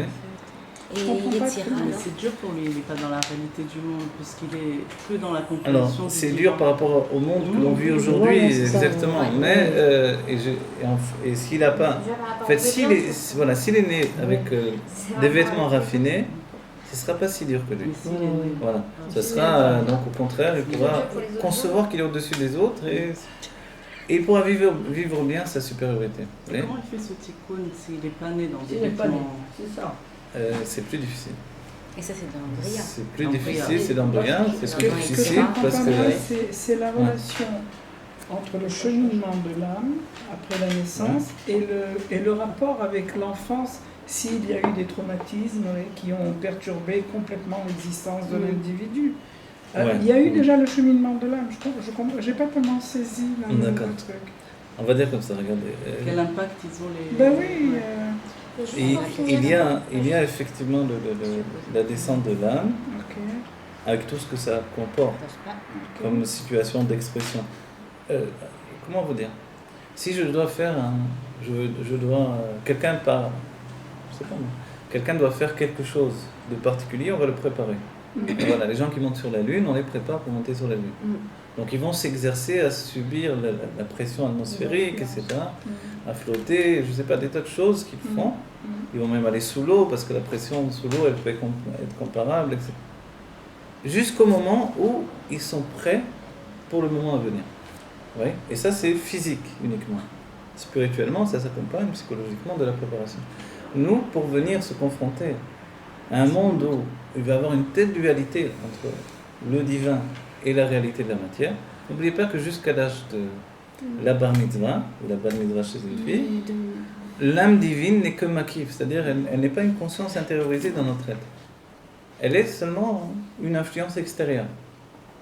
Si on a des parents dans la Gdusha, ça va être plus facile. Mais autrement, on est livré, on est jeté dans la fosse au lion. C'est pour ça que le rabbi dira, un tinok shenishba, un enfant qui a été capturé par le monde des goïms, c'est un juif qui a une télévision à la maison. Voilà. Il a une télévision à la maison, il est tinok shenishba. Pourquoi? Parce que maintenant, quoi qu'il fasse, il a les images de sa télévision et ça met 50 ans pour enlever une image qu'on a vue. On voit que comme on l'alimente, on y repense. Donc ça continue. Donc finalement, voilà, c'est terminé. Quoi que l'on fasse, on ne peut pas enlever ces images-là. Et à la Géoula, Dans la Géoula, oui, on sera à nouveau, même avant la Géoula, quand une âme quitte ce monde matériel, elle a besoin de se débarrasser de... Vous vouliez poser une question, excusez-moi? Parce que j'ai répondu à la question. Oui, ce que vous étiez en train de dire sur Bria et Oui. Yetzira et Assia, je me permets d'insister sur ce que j'ai dit tout à l'heure. Si vraiment l'âme elle est passée par chacun des mondes, même si elle s'est arrêtée plus longtemps dans un des mondes Oui. qui détermine de sa personnalité d'âme. Alors elle a ouais. quand même la connaissance des autres côtés. Et donc elle peut trouver en elle-même la force d'équilibrer quand elle Alors a des oui, c'est vrai, problèmes. au niveau positif des choses, vous avez raison. Je ne suis pas en train de dire que c'est une fatalité. Mais c'est une explication que nous donne le rabbi l'Anmor Emsaï. C'est un livre qu'on étudie à Elul. C'est-à-dire pour faire une tchouva d'après la Chassidut, il faut savoir déterminer la base de mon âme. Si je ne connais pas mon âme, forcément je ne fais pas la tchouva adéquate. Dans la génération Ikar ou Amaaseh, l'essentiel c'est l'action. Donc on envoie tout le monde s'occuper des autres. Et l'action, les mifsaïm, les mitzvot, etc. Et normalement je dois me ressourcer à partir de tout ça. Si je vois que je m'épuise, je n'arrive pas à me ressourcer, comment ça se fait? C'est parce que peut-être j'ai pas une âme qui est en relation avec le monde de Asiya. Le monde de Asiya, c'est le dernier des mondes, c'est le monde de l'action. C'est l'action qui me ressource. Dans le monde de Asiya, il est dit que Rubora, l'essentiel c'est du mal, l'existence a tellement pris le dessus que c'est difficile de la nier. Au mixatotov, et un petit peu de bien. S'il y a un petit peu de bien, c'est quoi ce petit peu de bien? Un petit peu de Elokut dans la perception, le minimum. Et certains sont vraiment dans un tel niveau qu'il n'y a pas de dévoilement de Elokut. L'Anmor Emsaï nous donne un exemple, il nous dit il y avait une époque terrible où il arrivait que les seigneurs russes prenaient des familles entières et qu'ils les mettaient sous terre, dans des caveaux sous la terre, dans des grottes sous la terre, parce qu'ils n'avaient pas payé leurs dettes. Et le temps passait, il n'y avait personne qui avait assez d'argent pour les retirer de là. Quelquefois, des enfants étaient nés dans ces souterrains sous la terre, qui n'avaient jamais vu l'extérieur, qui ne savaient pas ce que c'était un arbre, qui ne savaient pas, etc. Et il dit, et maintenant cette personne-là, qui est née dans cette situation-là, elle n'a pas conscience d'être en exil. Pour elle, c'est normal, c'est la vie qu'elle vit, c'est ça. C'est le normal. Voilà, c'est la vie normale. Donc forcément, ce monde où elle vit, c'est comme ça. Mais pour la faire sortir à l'extérieur, il va falloir la préparer, parce que sinon le choc va être trop grand. On dit qu'Abraham Avinu, jusqu'à l'âge de 3 ans, c'est un midrash, qui nous dit qu'il est resté jusqu'à l'âge de 3 ans enfermé sous terre. Parce que les astrologues le cherchaient de partout. Nimrod savait qu'il allait renverser son pouvoir. Alors il cherchait Abraham Avinu. Et Terah l'avait caché sous terre. Et jusqu'à l'âge de 3 ans, on dit qu'à 3 ans, il a connu Dieu. On dit, mais comment ça se fait? Comment sous terre tout seul? Justement, au lieu de se tourner vers le monde et de voir le monde extérieur, il s'est tourné vers le monde intérieur. Et donc quand on dit, alors qu'il a vu, il a posé la question, est-ce que le soleil, c'est lui qui gouverne le monde? Mais il était sous terre. Dans ce midrash, on le prend en compte ou non? Comment mais si on le prend, voilà. Donc il n'y avait pas de soleil, il n'y avait pas. Sous-entendu que le soleil c'était autre chose que nous, le soleil qu'on connaît. Il s'agit du soleil qui est Zeranpin de Hatzilut. Donc les sphéros des sentiments dans le monde de Hatzilut, de l'émanation. La lune c'est la malchut, la royauté du monde de l'émanation. Vous voyez? En fait, quand il est sorti, on dit qu'il parlait la Shon HaKodesh. Personne ne lui a appris. Personne ne lui a appris quoi que ce soit. Mais il est sorti d'Over Belashon HaKodesh, on dit les sages. Il est sorti et il parlait la langue sainte. C'est quoi cette langue sainte? C'est la langue qui nous donne de comprendre en fait le divin totalement. Vous voyez? La langue qui est capable d'être la langue du Sefer Yetzirah. La langue du Sefer Yetzirah, c'est une langue qui est capable de créer le monde existant. La formation du monde. D'accord? Donc, ça, c'était dans le Tanya de... Ouais, dans le Tanya, on se confronte à ça, on comprend ce que ça veut dire, puisque étant donné que... Dire, je crois, on parlait de ça. Voilà, le monde dans lequel on vit, ce ne sont que des lettres divines, en fait. Ces lettres qui forment l'existence, ce sont que des mots. Et les mots, c'est le secret des mots, quoi. Imaginez que si on prend pleinement conscience que ce ne sont que des mots autour de nous, qui nous dit que maintenant ces mots, ils peuvent m'obliger à vivre une mauvaise vie ou avoir une fatalité sur mon existence? J'ai qu'à transformer les mots. L'histoire, elle est écrite d'une manière, je peux l'écrire d'une autre manière. Vous comprenez? Et c'est ce que font les plus grandes tzadikim. Vous passez devant chez le rabbi, et puis il écrit une nouvelle histoire de votre vie. Dans un monde qui s'appelle le monde le plus haut, c'est le Keter de la Tzidot en vérité. Il est capable de transformer ce qui est écrit dans Richard Deloretiada, d'écrire un nouveau destin pour un jour. On peut le faire pour nous-mêmes? Est-ce que nous, on peut le faire? Alors, justement, compte tenu que ce monde est une résultante de l'évaluation divine, justement, ce serait l'une des idées même de la Géoula, elle réside sur ça. C'est-à-dire l'idée qu'on puisse devenir propriétaire véritablement du langage de la Shon HaKodesh et de réécrire finalement l'existence. Et alors forcément, on peut écrire la Géoula dans un monde de l'exil. Vous comprenez? Mais par rapport à tout ça, hein, quand on est descendu, on s'est séparé de Dieu. On est passé d'une situation de ce qui s'appelle Rouf, qui est le monde de Hatzilut, le corps, on est plongé dans le corps de Dieu. On est rentré dans Dmut Hagouf, enfin on n'a pas vu encore dans le texte, on va le voir, les mondes de la séparation. La séparation, pourquoi il faut se séparer de Dieu? Parce que c'est simplement en se séparant de Dieu que l'on commence à avoir une conscience de notre existence. Autrement, on n'a pas de conscience d'exister. Vous voyez? On n'a pas de conscience d'exister, alors qu'est-ce qui se passe? Dieu existe, si je n'existe pas, Dieu existe. C'est ce qui s'appelle Da'at Elyon. Da'at Elyon, c'est la conscience supérieure. Je parle d'une conscience, c'est un état de fait. C'est pas j'ai compris quelque chose. C'est plus loin que la compréhension, là, qui est la première traduction du Da'at en français. Le Da'at, en fait, c'est s'attacher à la chose jusqu'à ne faire plus qu'un avec elle-même. Donc en fait, Da'at Elyon, c'est que comprendre que tout est Dieu et le monde n'existe pas. Et ça, c'est la véritable réalité. Mais nous vivons dans Da'at Tarton. Il dit quel Deot Avaye, il y a deux Et la Deot. révélation pour l'âme, pour celui qui est c'est pensé comme ça, simplement. La réparation pour l'âme, c'est vrai, c'est accéder à cette connaissance qui doit transformer ma conscience. C'est-à-dire prendre le Da'at dans son niveau le plus inférieur, qui est la compréhension. C'est une résultante de mon intelligence et de la réflexion que je vais faire avec cette intelligence, la Chokhma Bina. Et accéder au Da'at, c'est accéder à une compréhension. Cette compréhension, quand elle va être vécue profondément dans ma personnalité, dans tous les stades de ma psychologie, puisque nous aussi, nous sommes construits à l'image des mondes de Bria et de Séracien. Et on a aussi notre âme dans Hatzilut. Donc en fait, nous aussi, on a tous ces passages-là. Donc dans ma vie, quelquefois, je suis... un homme peut étudier à l'université, dans ce moment-là, il est dans le monde de Bria. Mais après, il va sortir. Ou dans ses heures de loisirs, il est dans Yetzira. Il est dans les sentiments. Et quelle partie de notre âme est dans Hatzilut? La partie de notre âme qui est dans Hatzilut, c'est les deux C'est degrés quand on au-dessus. dit qu'on est attaché à c'est Dieu. l'âme elle-même. L'âme elle-même. Ouais, l'âme elle-même. Maintenant, tout ça se rapporte aussi à des niveaux de l'âme. Nefesh, c'est le niveau de Olam Asiya. Donc c'est pour ça que l'essentiel des âmes aujourd'hui sont des niveaux de Nefesh. Nefesh, c'est la perfection de l'action. Donc quand on se perfectionne dans l'action de Torah et Mitzvot, on obtient la perfection de son Nefesh, qui contient lui-même tous les niveaux. Nefesh, Ruach, Neshama, Chaya, Yechida. Le Nefesh, c'est le premier niveau, c'est l'action. Est-ce qu'un vrai tzaddik qui voit les lettres, Est-ce que pendant un tzaddik qui voit les lettres? Oui, bien sûr. il peut les changer?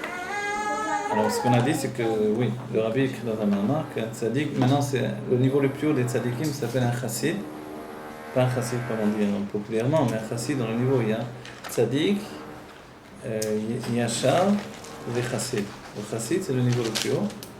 Et le chassid, il peut transformer ce qui est écrit, effectivement. Il voit dans le monde ou il voit Le divin. ou il voit à travers de la Torah? C'est-à-dire, Non, c'est deux sortes de lettres différentes ou c'est les mêmes?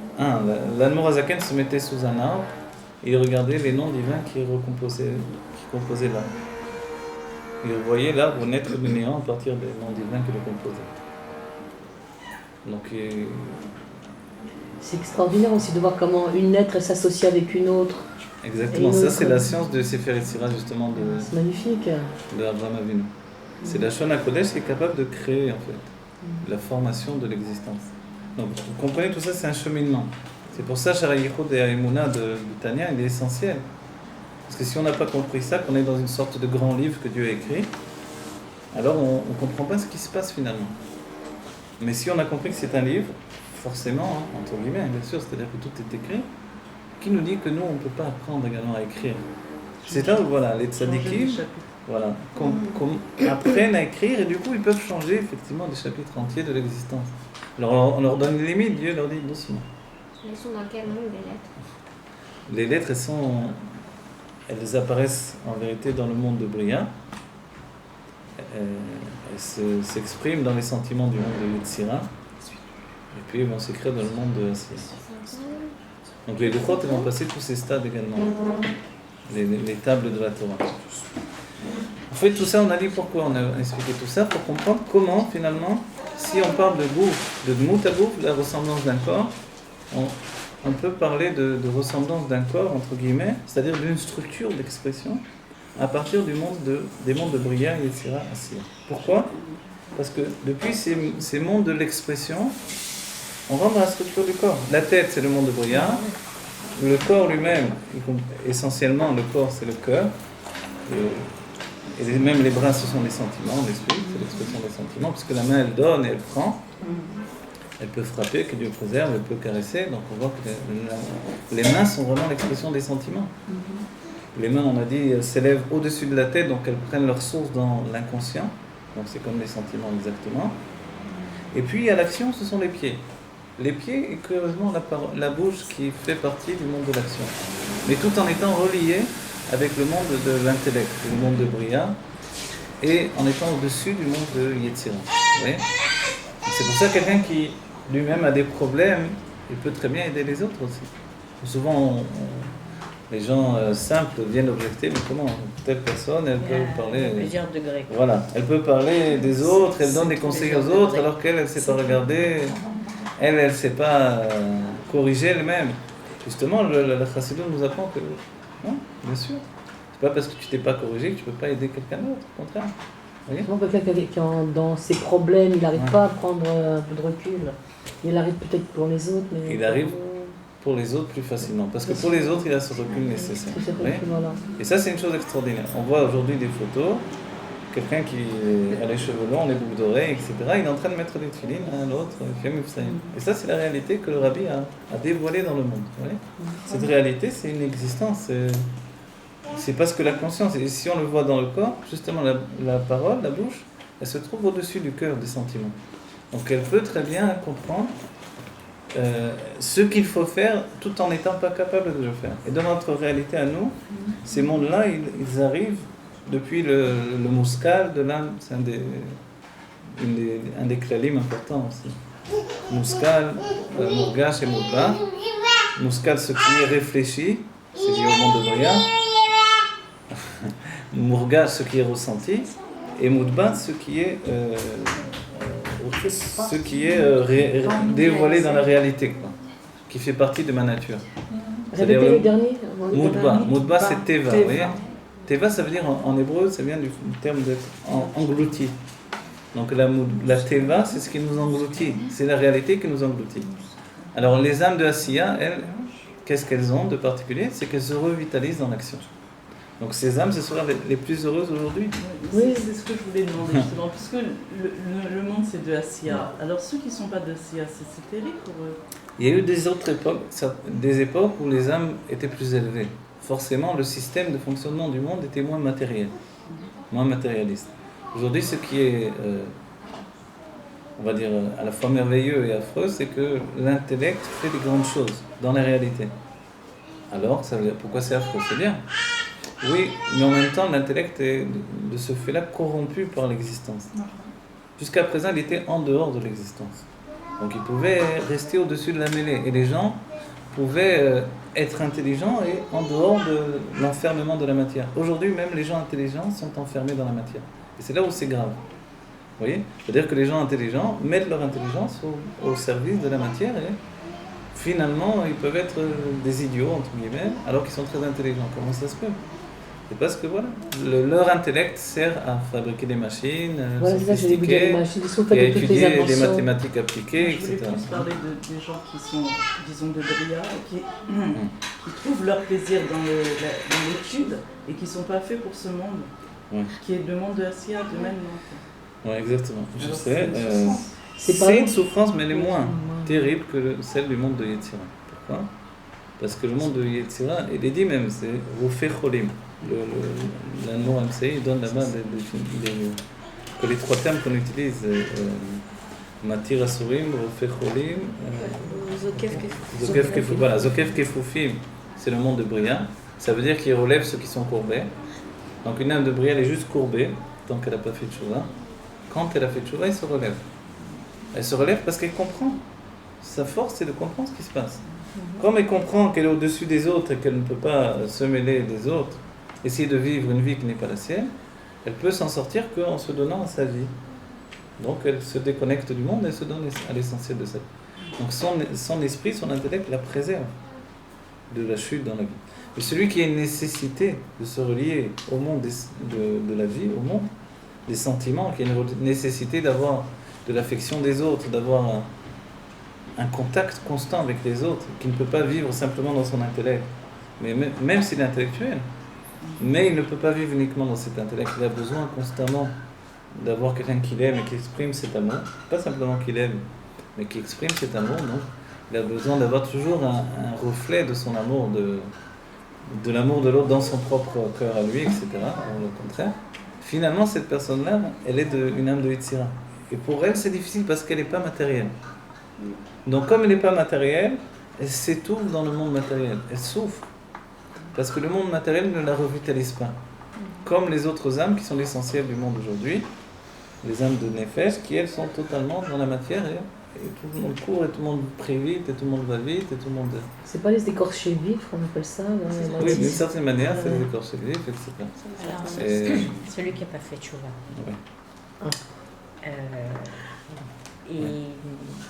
il est ignorant, quoi. Alors, il faut faire quoi? Parce que... Alors, regardez, ici en réalité, dans ce qu'on dit là, ça veut dire que une âme de Yetzira, qui est beaucoup plus élevée qu'une âme d'Asiya, bien que la finalité c'est une âme d'Asiya, c'est une âme qui se réalise dans l'action de Torah Mitzvot, et dans le Mufsaïm, dans la construction du monde, etc. Donc on touche même à la proximité de l'essence de Dieu, cette âme-là de Asiya. Mais elle n'a aucun dévoilement divin. Donc comprenez bien que même quelqu'un qui n'a pas fait tchouva, il n'en reste pas moins un juif à part entière, avec une âme qui peut être de Bria, de Yetzira, de Asiya. Non, ne vous inquiétez pas, c'est bien. C'est l'âme qui s'assied. Alors, pas pour moi spécialement. Bon. Il n'y a aucune cause de perdu, c'est ce que j'ai appris. Ouais. Sachez une chose, regardez. Et quelque chose qui est très très important. Quelquefois, quelqu'un, nous dira le chanteur, vient dans ce monde pour faire une seule mitzvah. C'est-à-dire qu'à nos yeux, on le voit, il n'est pas religieux, il n'a pas fait de tchouva. Mais ne serait-ce que s'il fait une seule mitzvah, comme la mitzvah de Havat Israël, il aime les gens, il est agréable, il est gentil avec les personnes. Avec cette personne-là, peut-être qu'elle est venue pour ça, et en fait, elle a gagné sa vie, sa venue sur la terre. Vous comprenez? Elle a accompli sa mission. Elle a accompli sa mission. C'est qu'une âme de Yetzira, tchouva ou pas tchouva, elle est mal dans sa peau. Hein. Oui, c'est ça. Donc, ne change pas grand-chose. Tous on se rend compte que la tchouva, c'est pas la finalité. C'est-à-dire la tchouva, peut-être qu'on entend au niveau populaire, on a fait tchouva, on n'était pas religieux, on est devenu religieux. La plupart du temps, ceux qui vous ont fait faire tchouva, ils n'assurent pas le service après-vente. Donc, après, on se confronte à... C'est vrai que des fois, on est livré à nous-mêmes après... La plupart des fois, il y a une dépression qui suit la tchouva. La dépression du fait de rentrer dans un monde qui n'est plus le monde dans lequel on avait nos repères. Il y a un tel déséquilibre que ça peut occasionner vraiment une chute au niveau professionnel, une chute au niveau communautaire, des tas de choses évidemment. Et alors comment on vit tout ça, comment on se remet de tout ça? Au bout du compte, sachez que l'essentiel c'est d'être heureux. Aujourd'hui, quand on vit en Israël, on voit qu'il y a des juifs qui peut-être ne sont pas a priori de manière dévoilée très religieux, mais qui font plein de mitzvot. Et qu'est-ce qu'on préférait? Que ce juif-là, il soit religieux, il soit malheureux, ou qu'il soit tel qu'il est et qu'il soit heureux. Alors évidemment, d'être religieux, c'est bien pour l'expression de l'âme. C'est bien, ça permet d'avancer. Mais en même temps que ce fait-là, d'avancer... Pour lui, il est heureux, mais il fait rien, quoi. Je veux dire... quelqu'un déjà qui n'a pas appris à lire. Des trucs comme ça. Alors donc, il ne comprend pas. À part, le mec était fêté. Voilà ce que je veux dire. C'est pas... Alors, c'est beaucoup, vous vous rendez compte? Comment? C'est bien. Bon. Il faut être... comme un gosse, par exemple. Voilà, il faut être derrière. Voilà. Il faut être derrière, mais elle était féline, fait ci, fait là. Alors, il ne fera pas de lui-même. J'ai compris. Alors, ne vous inquiétez pas. Alors d'accord. voilà. Déjà, il faut penser bien et tout ira bien, d'accord? Voilà, déjà. Une âme juive, c'est un état de fait. N'oubliez pas, la religion juive, ça n'existe pas. Ah ouais. Être juif, c'est pas une religion. C'est, quand on compare aux autres, on est obligé de dire le thème religion. Mais Ça, c'est pas une religion du tout. bon. Voilà. C'est pas une religion. Alors, qu'est-ce que c'est? C'est un état d'être. Le juif, c'est un juif, c'est tout. Qu'il soit exprimé dans son judaïsme par la religion ou non, par le fait de faire des mitzvot ou non, ça ne touche pas à son essence de l'être. D'accord? Donc tant qu'il est bien lui-même, il est bien dans sa peau, à un moment il va avoir besoin de s'exprimer plus, il va venir à ce moment, chacun à son heure. Alors, il ne veut pas aller à la choule parce qu'il ne comprend pas, il ne sait pas lire. Alors bon, Alors elle va apprendre par contre. on lui dit prends des livres en phonétique. Hum. Il me dit bon, Ça va venir, ça va venir. mais c'est très dur, c'est vraiment. Non, vous inquiétez pas. Vous allez voir, vous allez être étonné des progrès, vous allez voir. Ouais. Je sais pas. On ne sait jamais. Je l'ai vécu. Alors il faut que ce cours il dommage, soit pour parce lui, que- qu'il ait une bonne avancée, une grande atzlacha dans Torah Mitzvot. C'est dommage parce que, je sais pas, Parce que ce monde, c'est un monde de réalisation. Effectivement, vous avez raison. ils Mais ne se rendent pas compte, je sais pas. Ah, c'est fini le cours. Ouais, ça y est. voilà. Alors pour Voilà. on va terminer, j'espère, plus ou moins. Elle est venue au début, donc à la fin. de délire. Elle est venue la fin.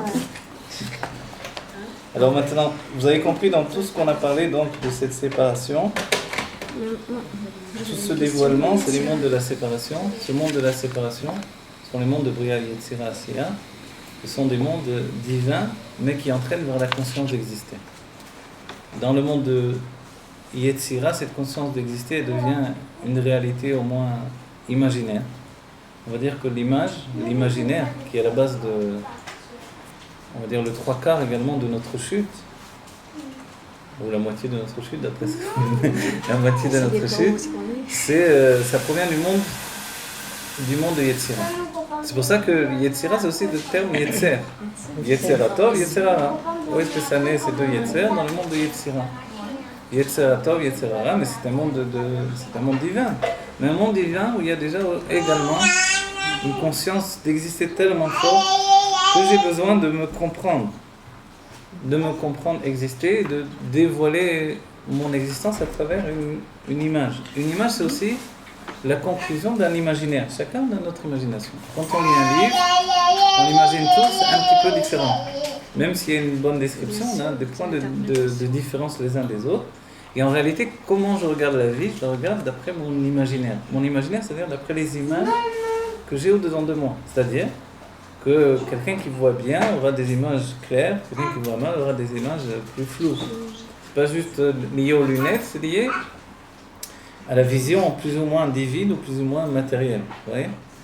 Une vision divine, c'est une vision qui est une vision de bien absolu. Il n'y a pas de mal. Quand on passe devant le rabbi, il ne voit pas notre mal. Pour lui, le mal n'existe pas. Donc alors, on passe devant le rabbi et puis il ne voit que le bien chez le juif.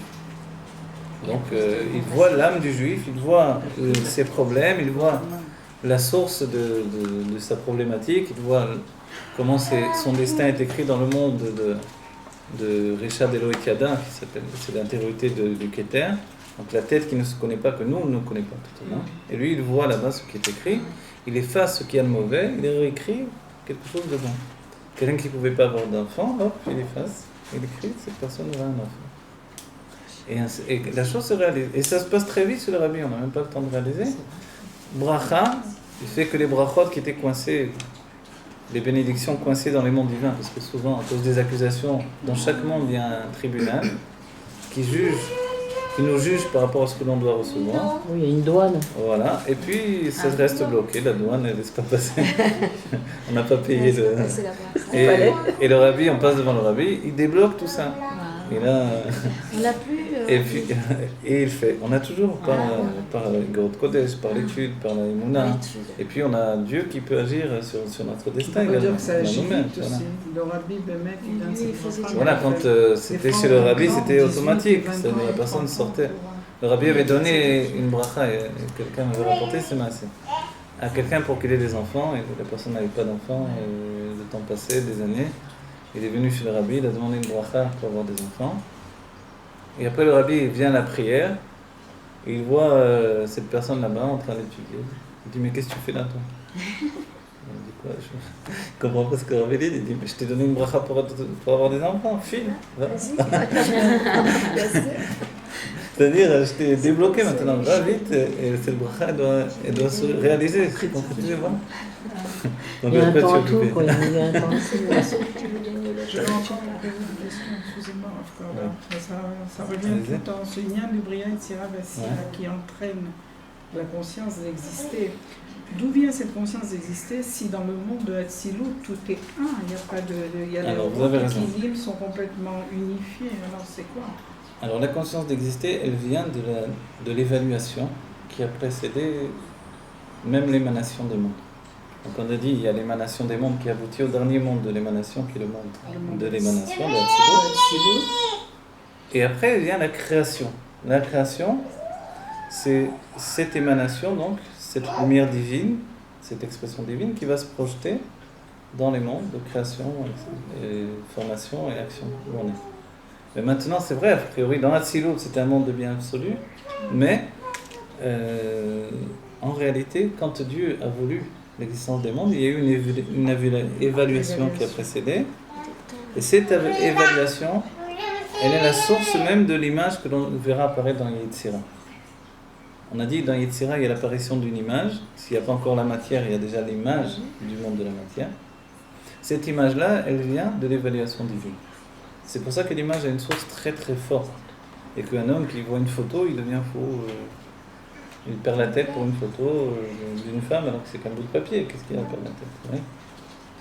Mais en réalité, cette photo, elle agit sur lui parce qu'elle touche des images profondes qui sont en lui. Vous comprenez? Et ces images profondes, elles sont attachées au fait que chaque image va toucher un point de ma personnalité, du désir, du plaisir, de l'expression des sentiments, de tout. Et tout ça, c'est dans le monde de l'évaluation. Et ce monde de l'évaluation, il est essentiel pour la Géoula. En réalité, c'est à ce monde-là, c'est ce monde-là qu'il faudrait toucher. Sortir de tous les mondes, de Adam Arishon, de Adam Akadmon, de la volonté générale de toute la création, et pénétrer dans le monde de l'évaluation. Et là-bas, réévaluer l'existence générale de toute la création. Parce que pour Dieu, là c'est la fin du 3e livre de Tafresh Bet, il dit pour Dieu, le monde n'est pas encore créé, tout est encore en évaluation. Non, bien avant. Bereshit, c'est seulement le monde de Bria. Pour Dieu, le monde n'est pas encore créé. Bereshit, c'est Bria. Avant Bereshit. Avant d'écrire Bereshit. Avant toute chose, là. Pour Dieu, le monde n'est pas créé, tout est pour Dieu, le monde n'est pas encore créé. Cela voudrait dire qu'on doit arriver à la date de Enod Vipal Enod Bichlal. Comment ça va se faire? Exactement, on doit arriver à cette conscience supérieure qu'elle doit nous qui accède à l'évaluation, c'est-à-dire un être qui est capable de sortir de la réalité et pénètre dans le divin un tel degré de conscience, mais tout en restant un être tel que nous sommes. Si c'est un tzaddik, ça annule les cas. Si je deviens tzaddik, mais c'est un tzaddik, c'est pas voilà, si le tzaddik, c'est une lumière qui vient d'en haut, donc forcément, il avait déjà tout dans les mains pour le réaliser. C'est pour ça que le rabbin nous dit, moi je ne peux pas vous apporter la Géoula, à vous de l'entraîner.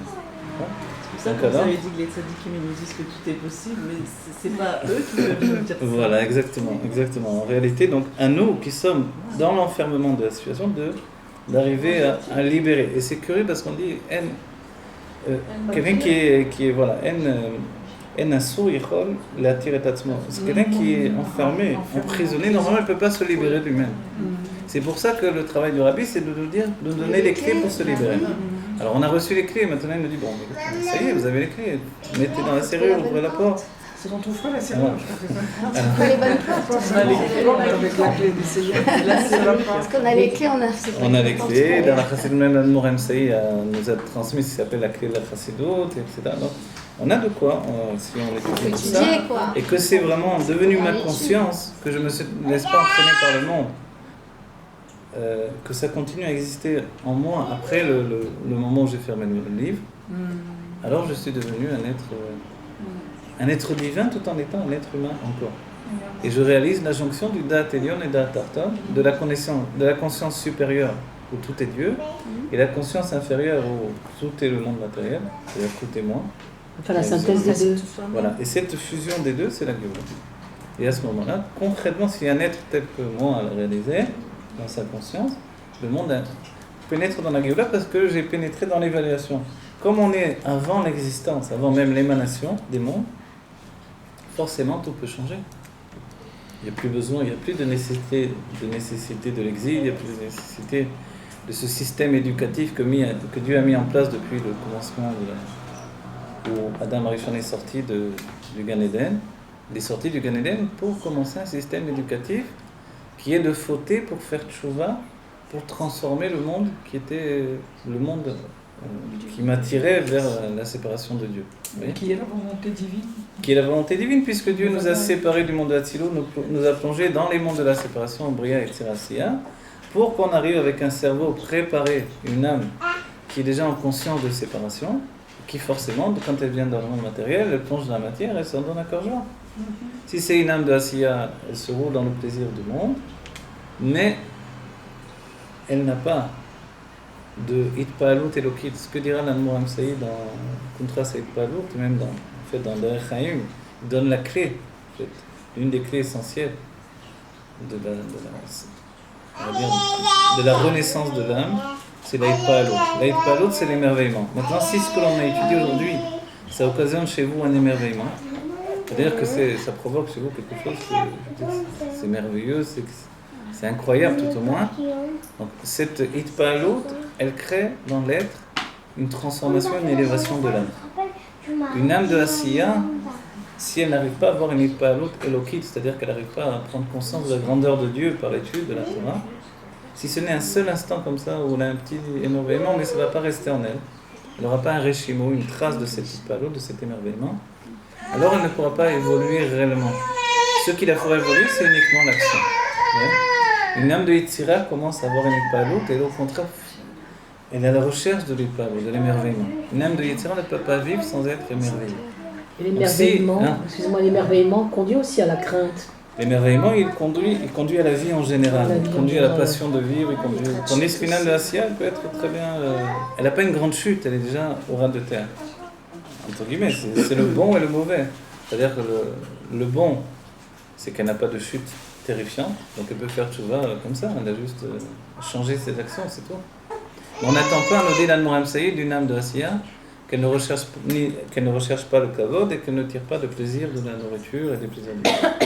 C'est-à-dire, on ne peut pas lui demander, arrête d'avoir du plaisir de la nourriture pour nous. C'est impossible. On ne peut pas lui demander, arrête de rechercher ton propre kavod dans tout ce que tu fais. Une âme de Yetzira, oui, elle peut faire abstraction de la nourriture, elle peut faire abstraction. Mais à elle, on ne peut pas lui demander de ne pas avoir de la Hitpalut. Voilà. Par contre, si on lui dit, vis une vie, tu vas travailler dans une usine et tout, une âme de Asiya pourrait s'y faire. Voilà. Mais une âme de Yetzira, elle va mourir, c'est sûr. Donc dès qu'on l'enferme un petit peu, l'âme de Yetzira, elle commence à... Elle est un lion en cage, elle commence... Pas un lion qui accepte, un lion qui ne peut plus supporter, qui devient fou, elle devient fou. Tout ça, on a devancé. Pour expliquer juste un petit passage, forcément, il ne nous explique pas tout dans ce livre-là de but en blanc, il va nous donner de développer tout ça dans l'explication. Mais voilà. En fait, pour comprendre quelque chose d'un chassidut, il faut tout étudier à la fin. C'est vraiment un édifice de compréhension avec beaucoup de livres en fait. Oui, on dirait un puzzle. Un puzzle, exactement. C'est-à-dire, pour accéder à ce qu'il dit tout simplement, alors il nous faut des antécédents, des bases. Voilà. Bon, alors vite, quand vive la Géoula, mettez-le bien. Oui, une question. Est-ce que, puisqu'on est dans le monde de Asiya, on doit tous être dans l'action ou bien c'est seulement les âmes de... Alors, non, c'est vrai qu'il y a une nécessité de l'action, et ça regarde chacun d'entre nous. Ceci dit, comme on a bien compris, j'imagine qu'on ne peut pas se ressourcer uniquement dans l'action. Forcément, si je fais que ça, je vais m'étouffer. Donc, à moi aussi de choisir mon mode de l'action. Le Rabbi nous a donné des ordonnances dans tout. Comme un roi, c'est un roi de Torah. Il nous a donné des ordonnances dans tout. Est-ce qu'on peut faire tout ce qu'il nous a donné ? Demander de faire, non. Alors, chacun prend ce qui est possible. Mon action, par exemple, ça peut être d'enseigner la Torah. C'est aussi une action. Mais mon action peut compléter celle d'un autre aussi. Voilà, mon action peut compléter celle d'un autre. Ouais. Ça n'empêchera pas que si j'ai l'occasion de mettre des tefilines à quelqu'un, je le ferai aussi. Voilà. Je dois m'occuper des mitzvot. Je dois même travailler ou faire quelque chose, etc. Oui. Mais tout ça, c'est un monde dans lequel on vit parce qu'on fonctionne avec tous les niveaux d'expression. Mais c'est vrai, il y a un point essentiel, c'est que chaque niveau possède tous les niveaux. L'action possède l'action de l'action, les sentiments de l'action et l'intellect de l'action. On peut être très intelligent quand il s'agit d'obtenir ce que j'ai besoin. Vous voyez ? Donc les gens, des fois, sont brillants, ils ont qu'une âme de acier, c'est tout. Sinon, on n'aurait même pas été capable de vivre avec ça, si on n'avait pas tous ces niveaux-là. Exactement, il n'y aurait pas de possibilité de lier l'un à l'autre, et puis on serait totalement étranger à tous les livres, aux divins, etc. Et ça explique aussi que des non-juifs sont extrêmement intelligents quelquefois. Comment ça se fait ? Parce que dans le mode de l'action, il y a effectivement des niveaux d'intelligence très très poussés, il y a des grands écrivains, il y a des poètes, etc. Voilà, que vite, on est avec le même petit vache là.